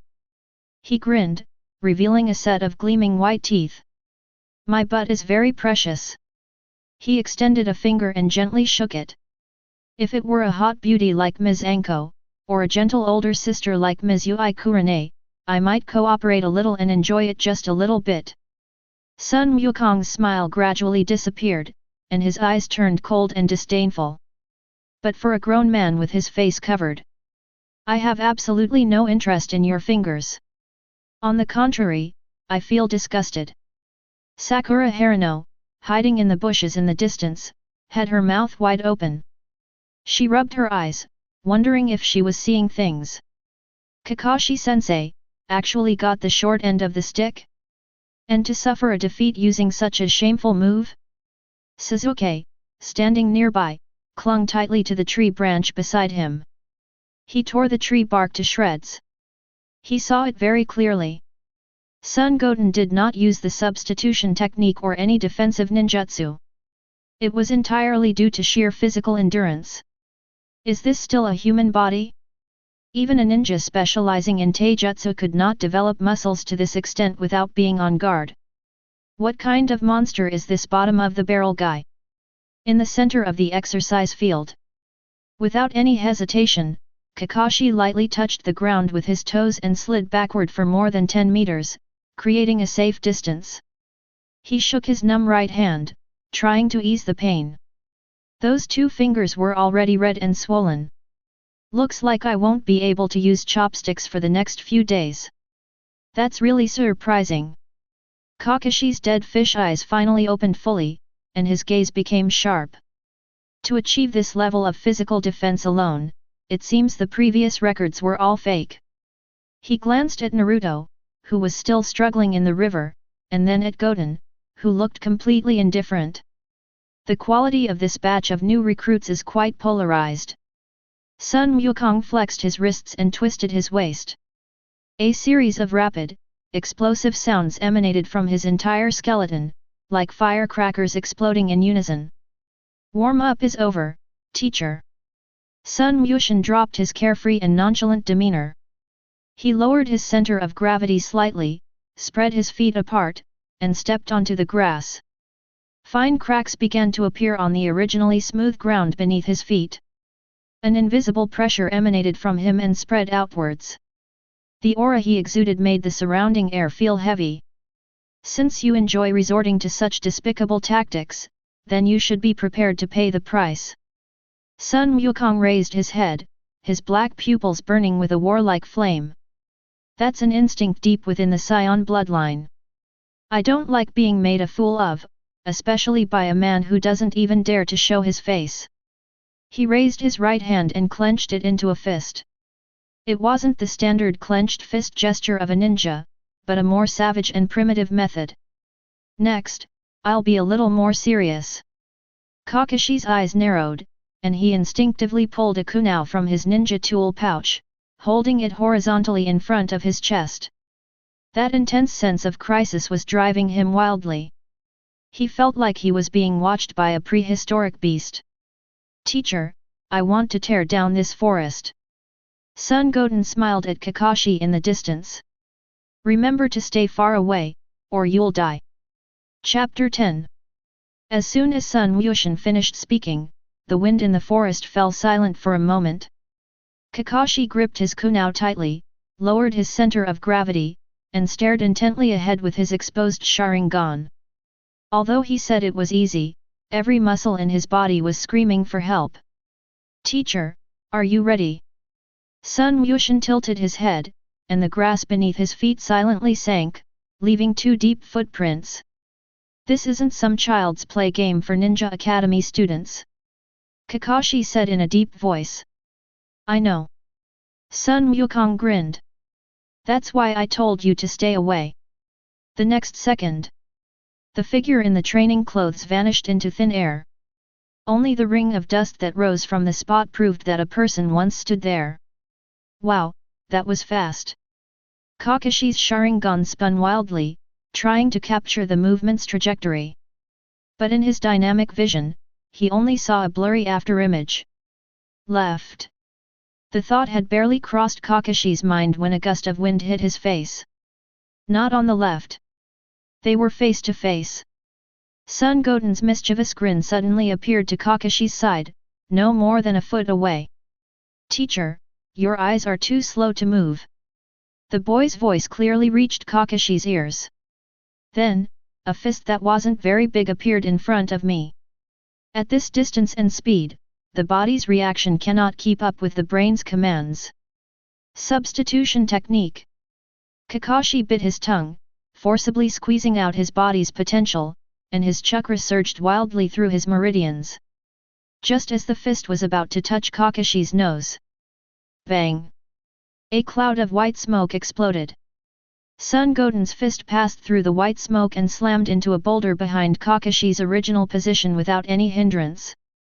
It was a granite slab as tall as two people, usually used by Chunin to practice earth release techniques. Boom! A deafening explosion resounded throughout the entire exercise field. The incredibly hard granite did not shatter into pieces. It turned directly into powder. Stone dust filled the air, creating a white blur that obscured visibility. The violent force of the punch did not stop after shattering the rock, instead, it created a visible shockwave that spread backward in a fan shape. Click, click, click. Trees within a radius of 10 meters behind were easily uprooted or broken in half. Smoke billowed and debris flew everywhere. The entire training ground looked as if it had been ravaged by a rampaging tailed beast. On a large tree a few dozen meters away, Kakashi's figure appeared. He was half crouched on a tree branch, panting heavily, his headband soaked with cold sweat. The Sharingan eye stared wide-eyed, filled with horror. He looked down at his palm, which was still trembling slightly. If it had been 0.1 seconds slower. Even if it's only a fraction of a second. What's now turned to dust is probably his head. Is this even human? Kakashi swallowed hard, his throat felt dry. Can you really turn granite into powder using only physical strength? Even Tsunade's monstrous punch requires precise control and explosive release of chakra. What exactly is this kid's anatomy? Could it be that some banned substances were added to Ichiraku ramen? In the bushes in the distance, Uchiha Sasuke's entire body stiffened. He stared intently at the ruins, his eyes bloodshot, his fingernails digging deep into his palms. That power! That kind of power that instills despair. Is this the guy who just eats, drinks, and sleeps all the time? Their prized Uchiha bloodline proved utterly insignificant in the face of such violence. Impossible. This is absolutely impossible. Sasuke's lips trembled as he muttered to himself. He always thought Naruto and Goten were idiots. But now it seems the real fool was himself. If Goten had used that kind of force when he flicked his forehead on the rooftop that day. Sasuke shuddered and dared not think any further. On the other side, Sakura Haruno was so frightened that she covered her mouth and forgot to scream. She stared at the figure standing in the middle of the ruins, her mind blank. Was that really Goten? That seemingly harmless little pervert who's always talking about wanting a harem? If that punch had landed on someone. Sakura felt her legs go a little weak. The smoke and dust gradually dissipated. Sun Wukong stood in a messy open space, still in his punching stance. He withdrew his hand and disdainfully brushed the stone dust off his clothes. TCH, another substitution jutsu. Sun Wukong pursed his lips, turned around, and fixed his gaze directly on the big tree where Kakashi was hiding. Kakashi-sensei, is this how Jonin fight? He put his hands on his hips and shouted loudly. All it does is bounce around like a flea, it's so boring. Kakashi squatted on the tree and gave a wry smile. Anyone who goes down now would be a fool. Head-on confrontation? Do you want to die? Teacher, if you don't come down, I'll level this whole forest. Seeing that Kakashi didn't move, Son Goten bent down and picked up a fist-sized piece of pebbles from the ground. He tossed it in his hand. I'll count to 3. 3. 2. Kakashi's eyelid twitched. This kid is serious. Judging by the force of that throw, the power of that stone would probably be greater than that of an explosive tag. Okay, I surrender. Kakashi raised his hands and leaped down from the tree, landing about 20 meters away from Son Goten. A safe distance must be maintained. This was Kakashi's only thought at that moment. Not playing hide-and-seek anymore. Sun Wushan casually tossed the stone away, and it smashed into the ground, creating a crater. I'm not playing anymore. Kakashi sighed and pulled the headband covering his Sharingan even higher. It seems I need to rewrite my assessment of your strength and submit it to the Hokage. That kind of thing doesn't matter. Son Goten clapped his hands and pointed to the bell on Kakashi's waist. Right now, all I want is to get that bell, and then go eat barbecue. I'm hungry again.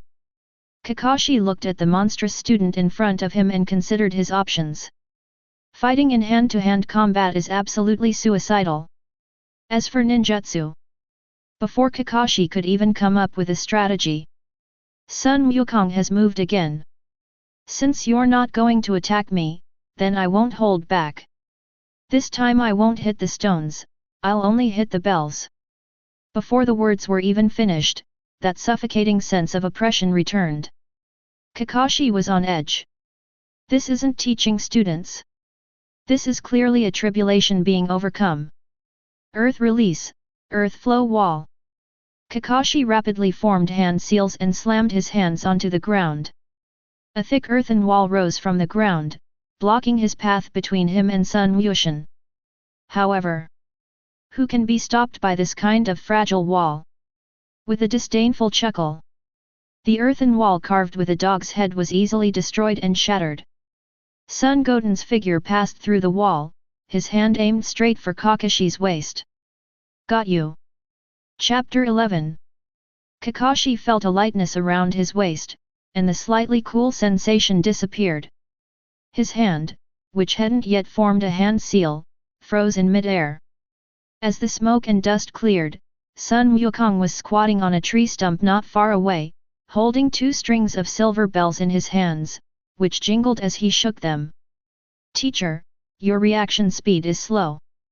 Sun Wushan tossed the bell into the air and caught it again, a smile on his face that made people grit their teeth in hatred. Kakashi pulled down his headband, covering his heavily used Sharingan, and let out a long breath. We lost. Ring ring. The alarm clock I had set suddenly went off at that moment. The exercise has ended. A splash came from the riverbank, and Naruto Uzumaki finally climbed ashore, soaking wet. Wushan, you really got it. Sun Wukong jumped down from the tree stump, casually untied one of the bells, and tossed it behind him without even looking at it. Next, Naruto hurriedly caught the small silver object that flew towards him, then stared blankly at his palm. For me? But there are only 2. You're my long-term meal ticket. If you get expelled, who will I be able to mooch off? It's only natural, Sun Wukong said, then turned to look at Uchiha Sasuke, who was standing in the shade of the tree. Sasuke stared intently at the bell in Naruto's hand, then looked at Kakashi, who stood empty-handed, his face as pale as paper. Even without actually fighting, he understood the significance of that battle. Even Jonin were crushed. This disparity left him without even the energy to feel jealous, leaving him only with a profound sense of powerlessness. Hey, you show off over there. Sun Wukong gestured with his chin toward Sasuke. Although you hid like a turtle just now, that fireball was actually pretty interesting, at least it blocked my view for a bit. Sasuke gritted his teeth and turned his head away. Shut up, you loser. Alright, alright. Kakashi walked over, ruffled his messy silver hair, and looked at the three kids with very different personalities in front of him. A glutton whose strength rivals that of a monster. An idiot who unexpectedly came in first place. A proud and arrogant person burdened with hatred. This combination is really giving me a headache. The result is obvious. Kakashi pointed to the two bells. According to the rules, those who don't get the bell are tied to a log, forced to watch others eat their lunchboxes, and then sent back to the ninja academy. Sasuke swayed slightly. Naruto gripped the bell tightly, then suddenly took a step forward and handed it to Sasuke. Here you go. Sasuke suddenly looked up. I'm going to be Hokage. Even if I have to go back to school and repeat a year, I'll make it back. Naruto laughed carefree. You're carrying such a heavy burden, you'd definitely cry if you got expelled. Idiot. Sasuke cursed, his eyes reddening slightly. Kakashi watched this scene, and a smile finally appeared in his dead fish eyes. Since you all have such a strong sense of camaraderie. Kakashi's eyes crinkled into a smile. Then I announce. All qualified. There was a 2-second silence. Hey! Naruto's eyes widened. You passed? But Sasuke doesn't have a bell. In this ninja world, those who break the rules are called trash. Kakashi looked at the sky, his tone becoming somewhat somber.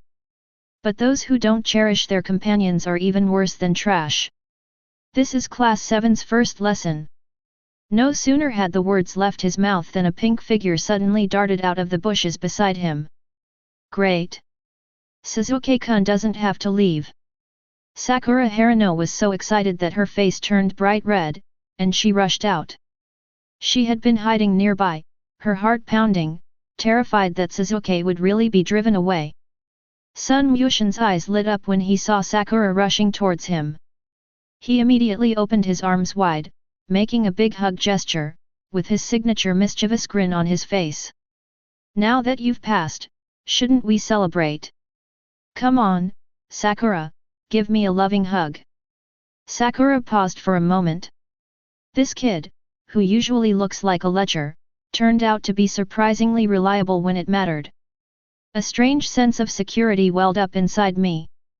Strong people always attract the attention of the opposite s*x, it's a biological instinct. For some inexplicable reason, Sakura, contrary to her usual behavior, did not raise her fist. Her face flushed, she took a few quick steps and gently hugged Sun Mushin. You can only hug me once. Consider it a reward. The soft, warm fragrance of jade enveloped me. Although Sakura Haruno is currently just a washboard, not much to offer. But the unique fragrance of a young girl still invigorated Sun Mushin. He buried his face in Sakura's arms without any hesitation. Sugh. Sun Wukong took a deep breath and let out an extremely lewd sigh of satisfaction. Ah, is this the taste of youth? He snuggled against Xiaoying, just like a little dog marking its territory. It's a bit flat, about the same size as Uncle Ichiraku's cutting board, but the shampoo scent is nice, it's strawberry, right? A sudden silence fell over the surroundings. Sakura's shyness and emotion vanished in an instant. What followed was a volcanic eruption of rage. Sun. Wu. Tian. Bang. Sakura shoved Sun Goten aside and raised her fist to strike. You lecherous BD. Die. As expected, Sun Goten slipped away and hid behind Kakashi. Ha ha ha. My flat-chested wife is shy. He poked half his head out and made a face at the furious Sakura. Don't be angry. Eat more papaya from now on, and I'll take responsibility for raising you. I'm going to kill you. Sakura waved her fists and chased after him. Kakashi, caught in the middle, watched the two students circling around him, and felt his head throb even more. Is this the team he's supposed to lead? A violent maniac, a pervert, an idiot, and an autistic person. The future looks bleak. All right, stop fooling around. Kakashi helplessly pressed down on their heads. To celebrate the official formation of Class 7, I'm treating. Upon hearing the words treat me to a meal, Sun Wushan immediately stopped in his tracks. Naruto also got up from the ground, his eyes shining. Even Sasuke raised his head. Kakashi suddenly had a bad feeling. What do you want to eat? The three of them asked in unison. Kakashi patted his empty wallet and tentatively asked, Ichiraku ramen. No. Sun Wukong resolutely refused. I usually eat ramen as a snack, but to celebrate, we have to have a big meal. He pointed in the direction of Konoha's commercial street and waved his hand. Goal, grilled meat Q. If I don't bankrupt Kakashi-sensei today, I'm not Son Goten. Oh my gosh! Barbecue! Barbecue! Naruto cheered and rushed out. I have no objection either. Sasuke coldly delivered the final blow. Kakashi watched the three figures disappear into the distance, bewildered in the wind. He looked down at his still trembling right hand. Not only are their bodies damaged, but now their wallets are also going to suffer. I'd rather not be a jonin. The next day. The Hokage's office. The third Hokage, Hiruzen Sarutobi, nearly dropped his pipe as he looked at the long bill in his hand. 48 plates of grilled meat? And 20 servings of beef tongue? Did these kids empty the entire barbecue restaurant? He looked up at Kakashi, who had an innocent expression on his face. And why was the bill sent to the Hokage's office? Kakashi shrugged. That brat named Sun Wushan said this is compensation for emotional distress. Because you assigned him a poor teacher. Hiruzen Sarutobi's lips twitched. He rubbed his temples, feeling that his retirement was a long way off. Never mind, this is also to keep that little monster calm. The third Hokage signed the bill with a flourish. Let's assign them tasks next. Since you're so energetic, then do more work. Start with a rank D mission. Kakashi nodded, a hint of schadenfreude flashing in his eyes. Clear. Chapter 12. I quit. Sun Wushan threw the hoe in his hand to the ground and lay down in the vegetable garden where he had just finished weeding, spread-eagled. I'm here to be a ninja, not a housekeeper. This kind of work isn't even enough to buy a bowl of ramen, it's child labor abuse. Naruto squatted to the side, with 2 bandages on his face. He had been scratched while babysitting someone yesterday. I also think, it's so boring. Naruto sighed, still clutching a handful of weeds in his hand. Is this what ninja training is like? It doesn't feel quite like what I imagined. Although Sasuke didn't speak, his actions of pulling up the grass were full of murderous intent. He uprooted every single blade of grass, making them look more like a man's hair than grass. Kakashi leaned against the tree, still holding the book Ika Ika Paradise in his hands. Stop complaining, this is a necessary step in gaining experience. He turned a page of the book without looking up. Only by laying a solid foundation can one execute more advanced tasks. Moreover, today's task is a little challenging. Kakashi closed the book and took a photograph out of his pocket. The photo shows a brown tabby cat with a pink bow, its eyes looking quite fierce. Mission objective: capture the escaped pet cat Ahu. Don't underestimate it, this cat is agile and has already scratched 3 genin. Sun Wushan rolled over, got up from the ground, and patted the dirt off his bottom. A cat. He leaned closer to look at the photo and pursed his lips. There's too little meat, it's all bones, it doesn't taste good. Kakashi's eye twitched. This is a pet, not food. Let's go, the target is in the woods to the west. 4 people lay prone in the grass, staring at a large tree in front of them. The cat named Ahu was perched on a tree branch, leisurely licking its paws. Found it. Naruto rubbed his hands together excitedly in a low voice. Watch me catch it. This time it'll definitely make a name for itself. Be careful, it's very agile. Sakura reminded her. Before he could finish speaking, Naruto had already dashed off. Wow! My sweet kitty, come down here. Naruto spread his arms and lunged directly at the tree trunk. Ahu stopped licking his paws, his vertical pupils filled with human-like contempt. Just as Naruto was about to grab the tree trunk, it pushed off with its hind legs, moving so fast that it was just a blur. Meow! Several flashes of cold light appeared. It will hurt, it will hurt. Naruto covered his face and fell back into the bushes, his face now bearing 3 bloody scratches. Ahu landed on another tree, looking down at Naruto and letting out a mocking cry. Meow! Damn it! This damn cat dared to scratch me! Naruto was so angry he jumped up and down, about to form hand seals to use Shadow Clone Jutsu.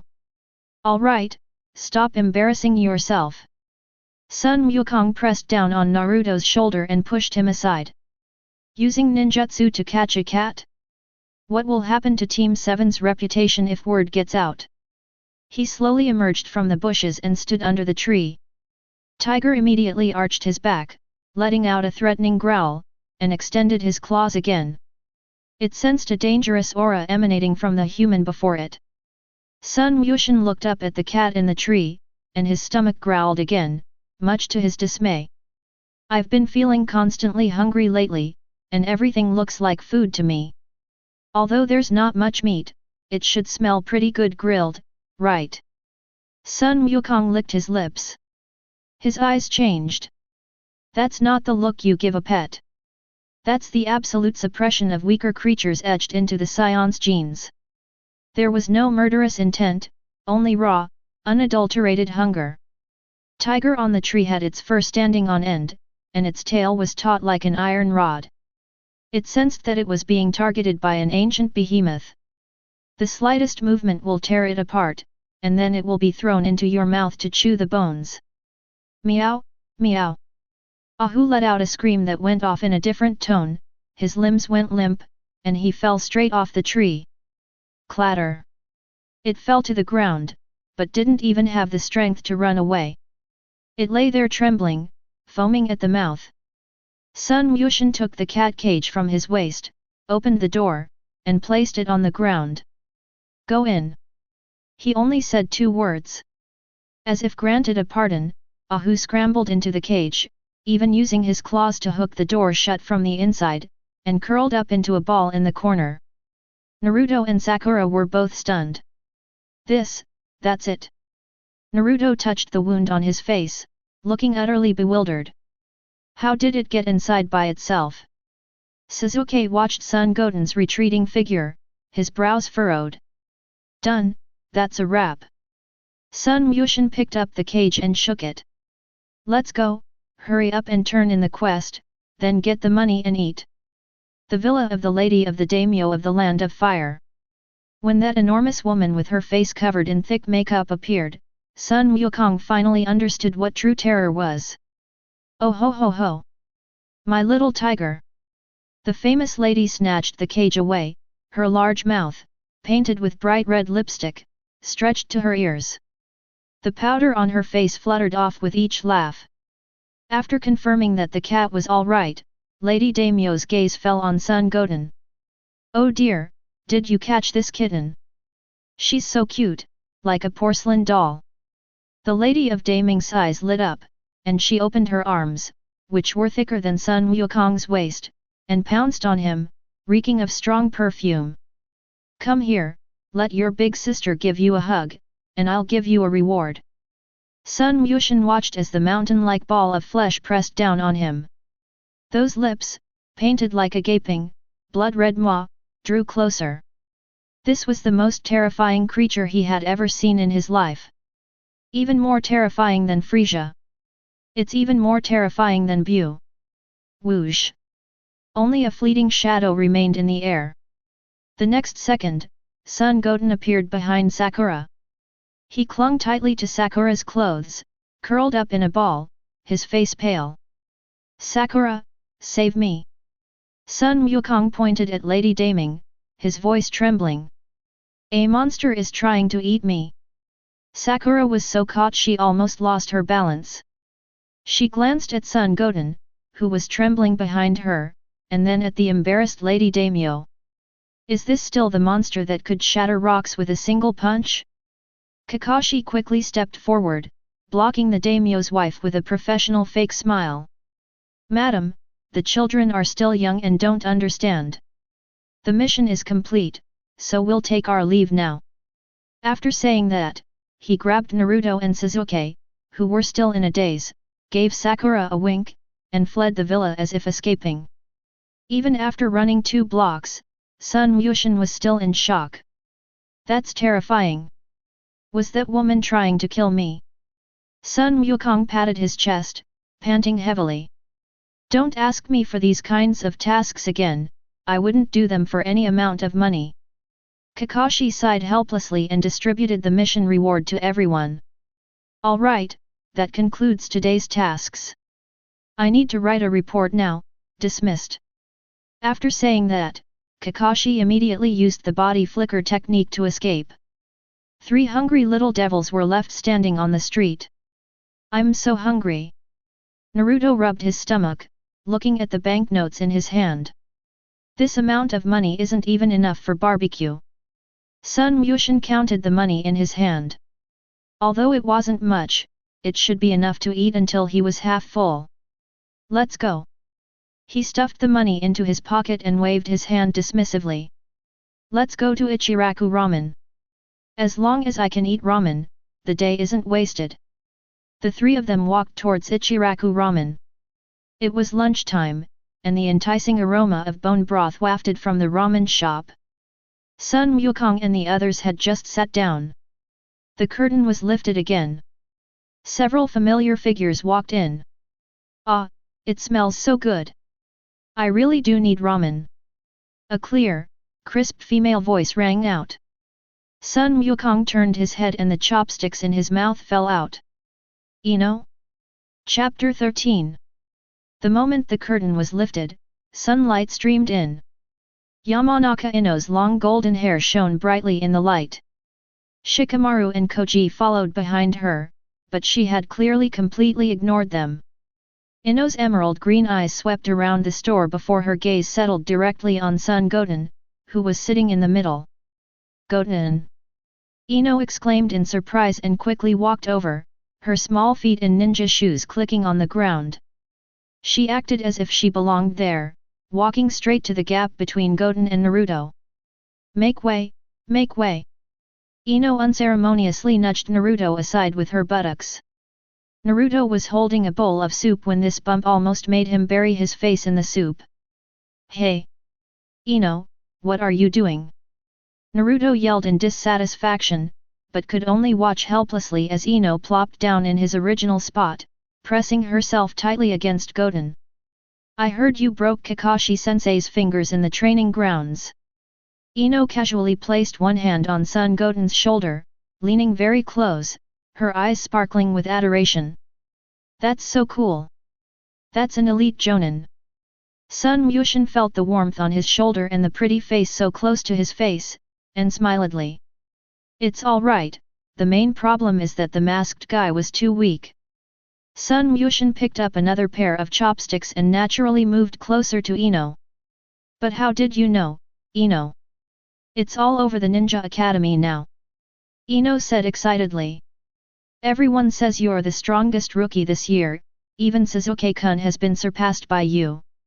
Sasuke, sitting on the other side, paused slightly with his chopsticks in his hand, snorted coldly, and then lowered his head to devour his ramen. Just then, a chill rose from the other side of Sun Wukong. Sakura Harino put down her water glass, the bottom of which hit the table with a dull thud.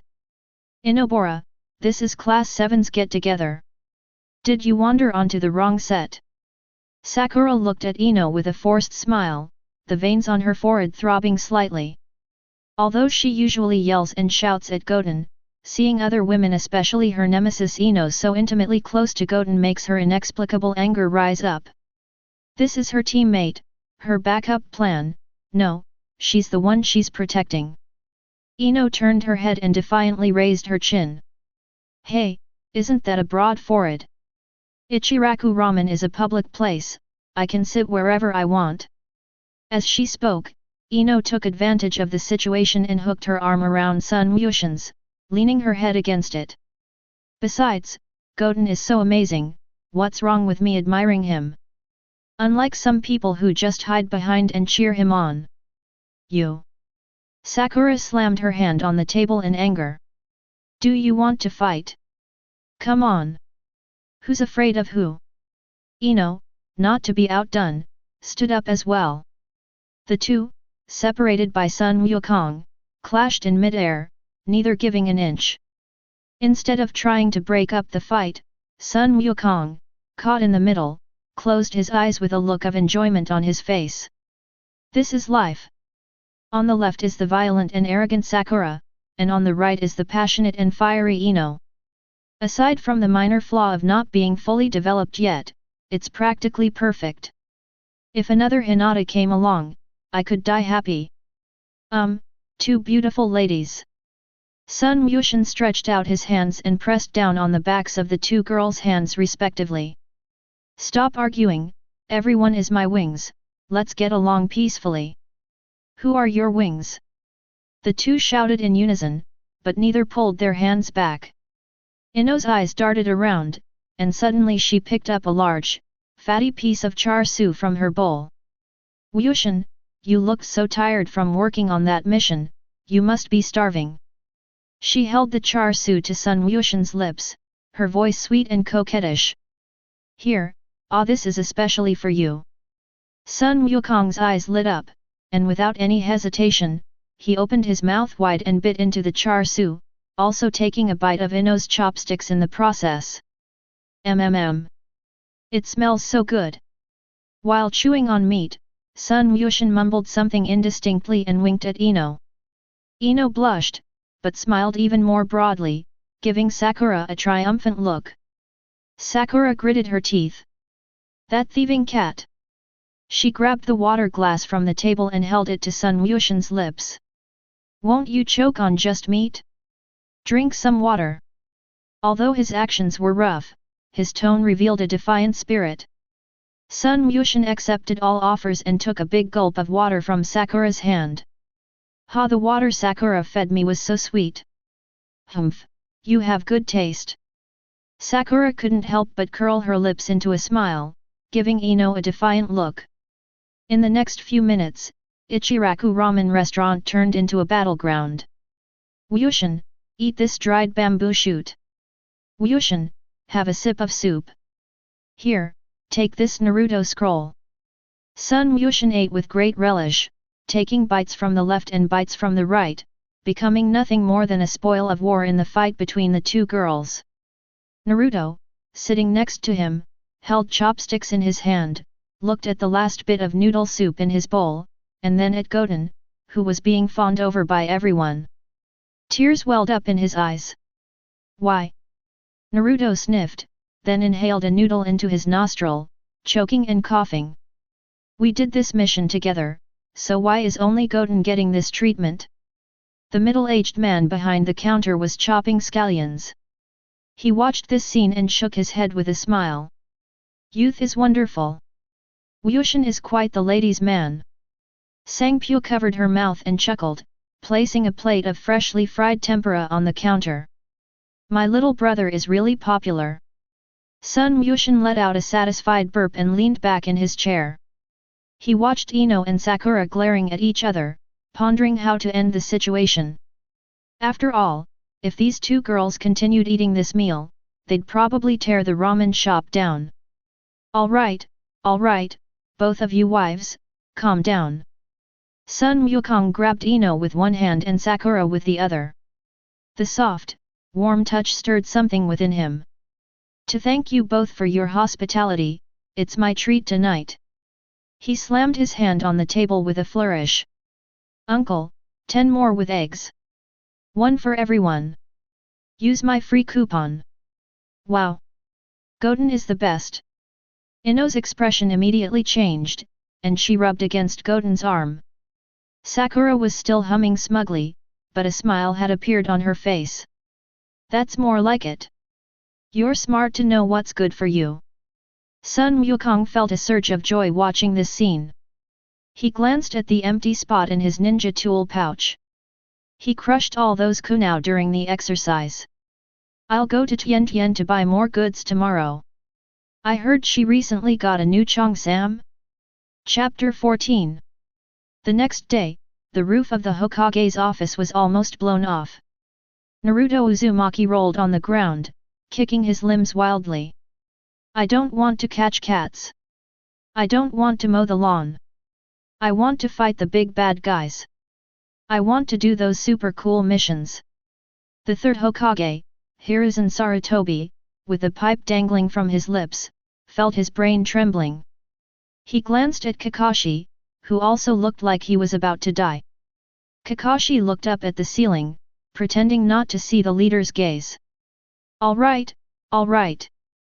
Hiruzen Sarutobi tapped the table, and the ashtray shook twice. Since you insist, then I'll give you a sea-level mission. Naruto immediately sprang to his feet, snot bubbles still hanging from his face. Really? Old man, you're not lying to me. Escort mission. The third Hokage waved his hand, and a drunken old man walked in through the door. The old man was carrying a half-empty bottle of wine, his face flushed, and he was wearing glasses. These are the ninjas who protected me. Tajuna let out a burp and pointed at Naruto, who was only as tall as his waist. Why are they all little brats who haven't even grown their hair yet? Especially this shorty, he looks the dumbest. Naruto was still grinning foolishly until Son Goten kindly reminded him.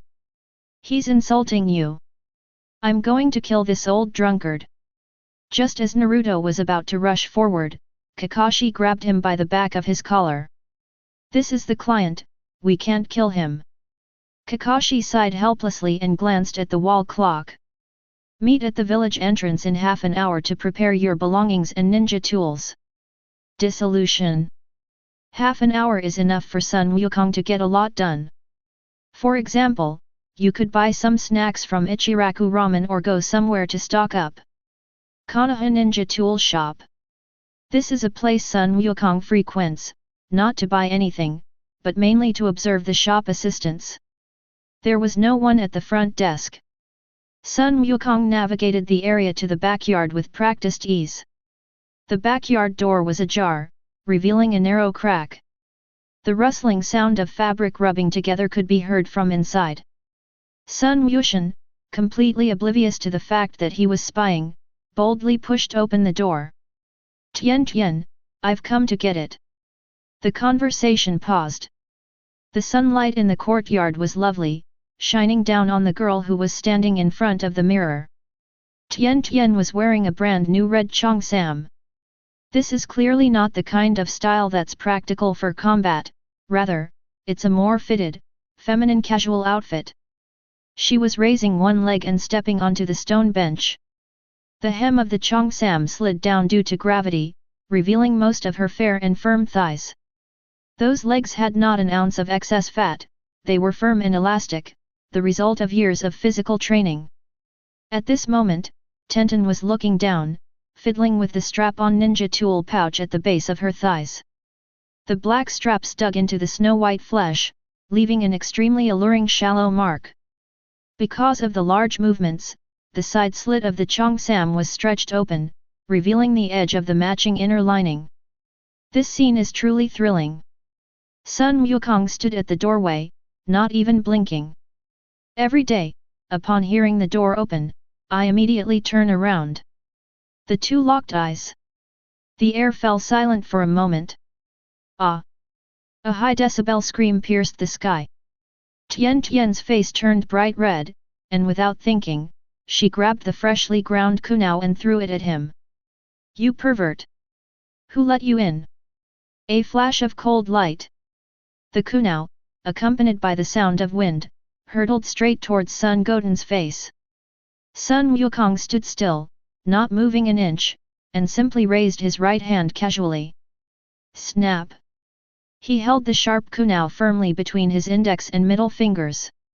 He twirled the kunao between his fingertips, a simple, innocent smile on his face that made people docile. Tian Tian, are you trying to murder your husband? Tian Tian hurriedly put her legs down, covered the hem of her cheongsam with her hands, and curled up into a ball. Why didn't you knock? The door wasn't locked. Sun Wukong walked over confidently and placed the kunao on the stone table. He looked Tian Tian up and down without any hesitation, then stroked his chin and began to give his serious comments. Perfect leg shape, straight and toned, it must be very powerful when kicking. Just as Tian Tian was about to curse, Sun Wushan changed the subject. But this dress won't do. Sun Wushan shook his head and pointed to the side of the cheongsam. The slits are too low. Tian Tian was stunned for a moment. Hey! Those who practice physical martial arts emphasize freedom of movement. Sun Wukong was spouting nonsense with a straight face. Your slit only goes up to the middle of your thigh. If you did a high kick, your clothes would definitely rip open. He took 2 steps closer and stood in front of Tian Tian. That distance exceeded normal social distancing, you could smell the faint scent of sweat on the girl's body.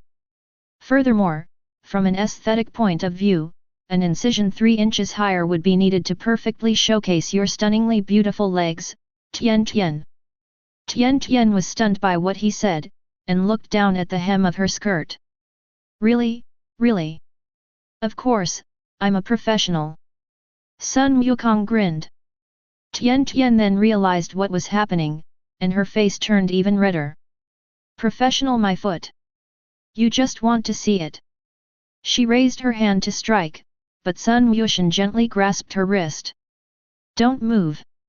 Sun Wushan's smile faded, and his gaze fell on the top of Tianatian's head.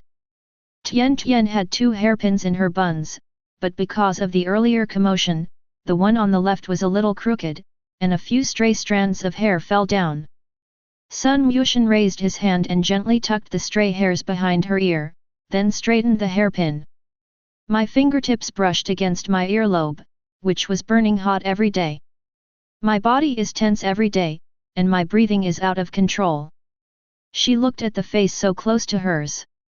Although he usually looks like a little kid who never grew up, when he gets serious, his dark eyes make her heart skip a beat. Okay, that's correct. Sun Wushan withdrew his hand, then leaned close to Tianatian's ear and whispered. Next time, I'll design one for you myself. The hot air blowing into my ears made them itch. I guarantee it will be even more flattering and more convenient than this. I feel like I'm about to burst into flames every day. She shoved Sun Wushan aside, turned and ran into the house. You wait. I'll go get you some ninja tools. 2 minutes later. Every day, her face flushed, she ran out and stuffed a bulging package into Sun Wushan's arms. Take it. Take it. Get out of here. Sun Wushan weighed the package in his hand. Shuriken, explosive tags, kunao, and even several packets of rations and dried meat.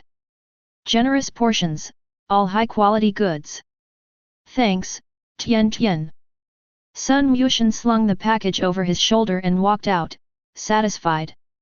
As he reached the door, he suddenly stopped, turned around, and waved. Under the sunlight, the boy's smile was bright and exuberant. When I come back, remember to wear that high-slit dress to greet me. Get out. A shoe flew out of the yard and hit the door frame. Sun Wukong laughed loudly and ran away. The gate to Konoha village. Naruto and Sakura were already waiting, carrying large bags and bundles. Sasuke leaned against the doorpost with his hands in his pockets and a cool expression on his face. Kakashi raised an eyebrow as he looked at Goten, who had come empty-handed. Where is your luggage? Sun Wukong patted his ninja tool pouch and then pointed to Naruto's huge backpack. I got my food from Naruto, and my supplies from Tenten. What else do I need to bring? I'm going on vacation, oh wait, I'm going to protect people, not to move house. Kakashi shook his head speechlessly. Alright, let's go. The group of 5, along with Tajuna who was still hiccuping from drinking, walked out of the gates of Konoha. The outside world is vast and boundless. Sun Yushin walked at the back of the group, a blade of grass he had picked from the roadside dangling from his mouth. This mission seems interesting. Hopefully, I'll encounter some capable opponents. Otherwise, this long journey would have been mostly filled with nothing but teasing Sakura. At the same time, on either side of the road ahead, there was a seemingly ordinary puddle. Two pairs of cold, sinister eyes were peering through the water, intently watching the unsuspecting group. Chapter 15. Sakura's wife. Shut up, call me by my name. Sakura Haruno didn't turn her head, she was still cautiously observing her surroundings. Okay, my wife. Sun Wukong grinned and moved closer, lowering his voice. Do you think it's very dangerous outside? I've heard there are many ruthless rogue ninja who kill without blinking an eye, and they all look like monsters. Sakura rolled her eyes, stopped in her tracks, and looked at him. You can break Kakashi-sensei's fingers, and you can pulverize granite with a single punch. You're afraid of rogue ninja. That's different. Sun Wukong shook his head confidently. Teacher, that was a friendly exchange, it was education based on love. The bad people outside are deadly, and besides, I'm still a child, very vulnerable. As he spoke, he even shrank his neck in a cooperative manner, looking weak, pitiful, and helpless. Sakura looked at that incredibly deceptive face. Reason told her that this guy was a monster, but her maternal instincts still flickered uncontrollably. All right. Sakura sighed and patted her chest. If we really encounter danger, hide behind me, and I'll protect you. Real. Sun Wukong's eyes lit up, and he immediately tried to snuggle into Sakura's arms. My wife is so good, she has such a broad mind, though actually not that broad. Sun Yushin. Do you want to die? Just as the two were playfully fighting, the group passed a puddle. These past few days have been sunny and clear, yet there's a puddle of water on the road, which looks quite out of place. Kakashi, who was walking at the front, glanced at the water stains on the ground, but didn't stop walking, nor did he linger his gaze for even a second longer. However, the drunken Tezna stepped into the puddle, splashing a few drops of mud. What a terrible road! Tezner walked forward, grumbling and cursing. The very next second after the team had completely passed the puddle suddenly seemed to come alive, and two dark figures darted out from it. They were two ninjas wearing gas masks and with barbed chains on their arms. The Hidden Mist Demon Brothers. The first one. A hoarse voice rang out. Two iron chains coiled around Kakashi, who was walking at the front, like venomous snakes. Pull hard. Pfft. Kakashi didn't even have time to make a sound before his body was twisted into several pieces by the sharp iron chains. Blood splattered. Of course, there was no real smell of blood, the severed limbs turned into puddles of clear water after hitting the ground. Whoa! The teacher got killed. Naruto was so frightened that his eyes almost popped out of their sockets. He stood frozen in place, forgetting even to run away. Sakura's face also turned pale, and she instinctively stood in front of Tajuna. The second one. The two ghost brothers separated instantly without the slightest hesitation. One person charged at Tajuna, while another wielded a chain and pounced on Naruto, who was still in a daze. Idiot, move already! Sasuke roared and leaped into the air. The shuriken flew from his hand, firmly pinning the chains of the demon brother who was charging towards Naruto, before he kicked the opponent's wrist guard. The demon brother who was blocked by Sasuke was forced to retreat, while another accomplice took the opportunity to bypass Sasuke and accelerate towards Tajuna behind him. He was incredibly fast, and his movements were driven by a determination to kill. What a coincidence! In the path he was sprinting along, there stood a boy who was yawning. Sun Wukong stood with his hands in his pockets, watching the Chunin charging towards him with murderous intent. His eyes were somewhat unfocused, as if he was still savoring the scent of sakura from earlier. "Get out of my way, you brat!" The ghost brother roared, his sharp claws gleaming coldly, ready to tear the obstacle in his path to shreds. Sun Wukong blinked. He neither dodged nor adopted a fighting stance. Just as the other person was about to pass by, he seemingly casually extended his left foot. The movements were slow and leisurely, as if he wanted to change his posture. But the location where that foot appeared was outrageously cunning. It hooked right onto the forefoot ankle of the ghost brother who was running at high speed. "Break!" Sun Wukong uttered a single word softly. The ghost brother suddenly felt his feet sink and lost his balance. Being tripped while sprinting at high speed can have disastrous consequences. His body flew sideways, face down, and crashed straight into the ground. Bang! A muffled thud. Then came a sizzling friction sound. This Kirigaku Chunin was like a bowling ball that had been thrown around. He braked with his face and slid more than 100 meters down the hard dirt road. A deep ravine was left behind along the way, and billowing dust filled the air. Until it crashed into a big tree at the end of the road. Thump! The tree swayed, and a few leaves fell. The poor guy twitched twice, then stopped moving. His mask had been worn away, and his face was a bloody mess. Even his own mother probably wouldn't recognize him. The entire room fell silent.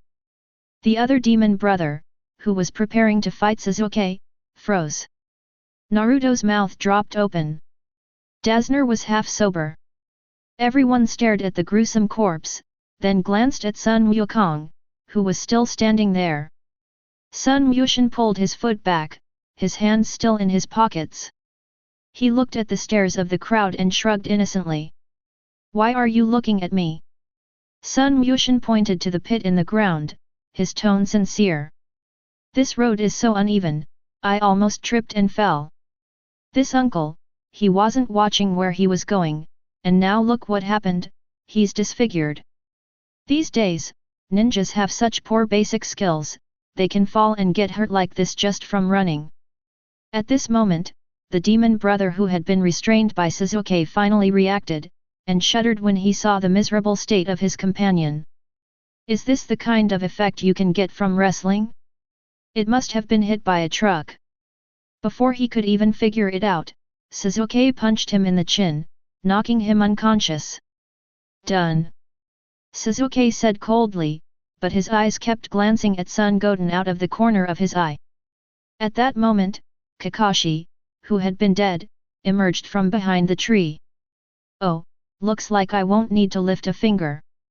Kakashi's eyelids twitched as he looked at the unlucky guy whose face had been cut off 100 meters away. That kid, he really went all out.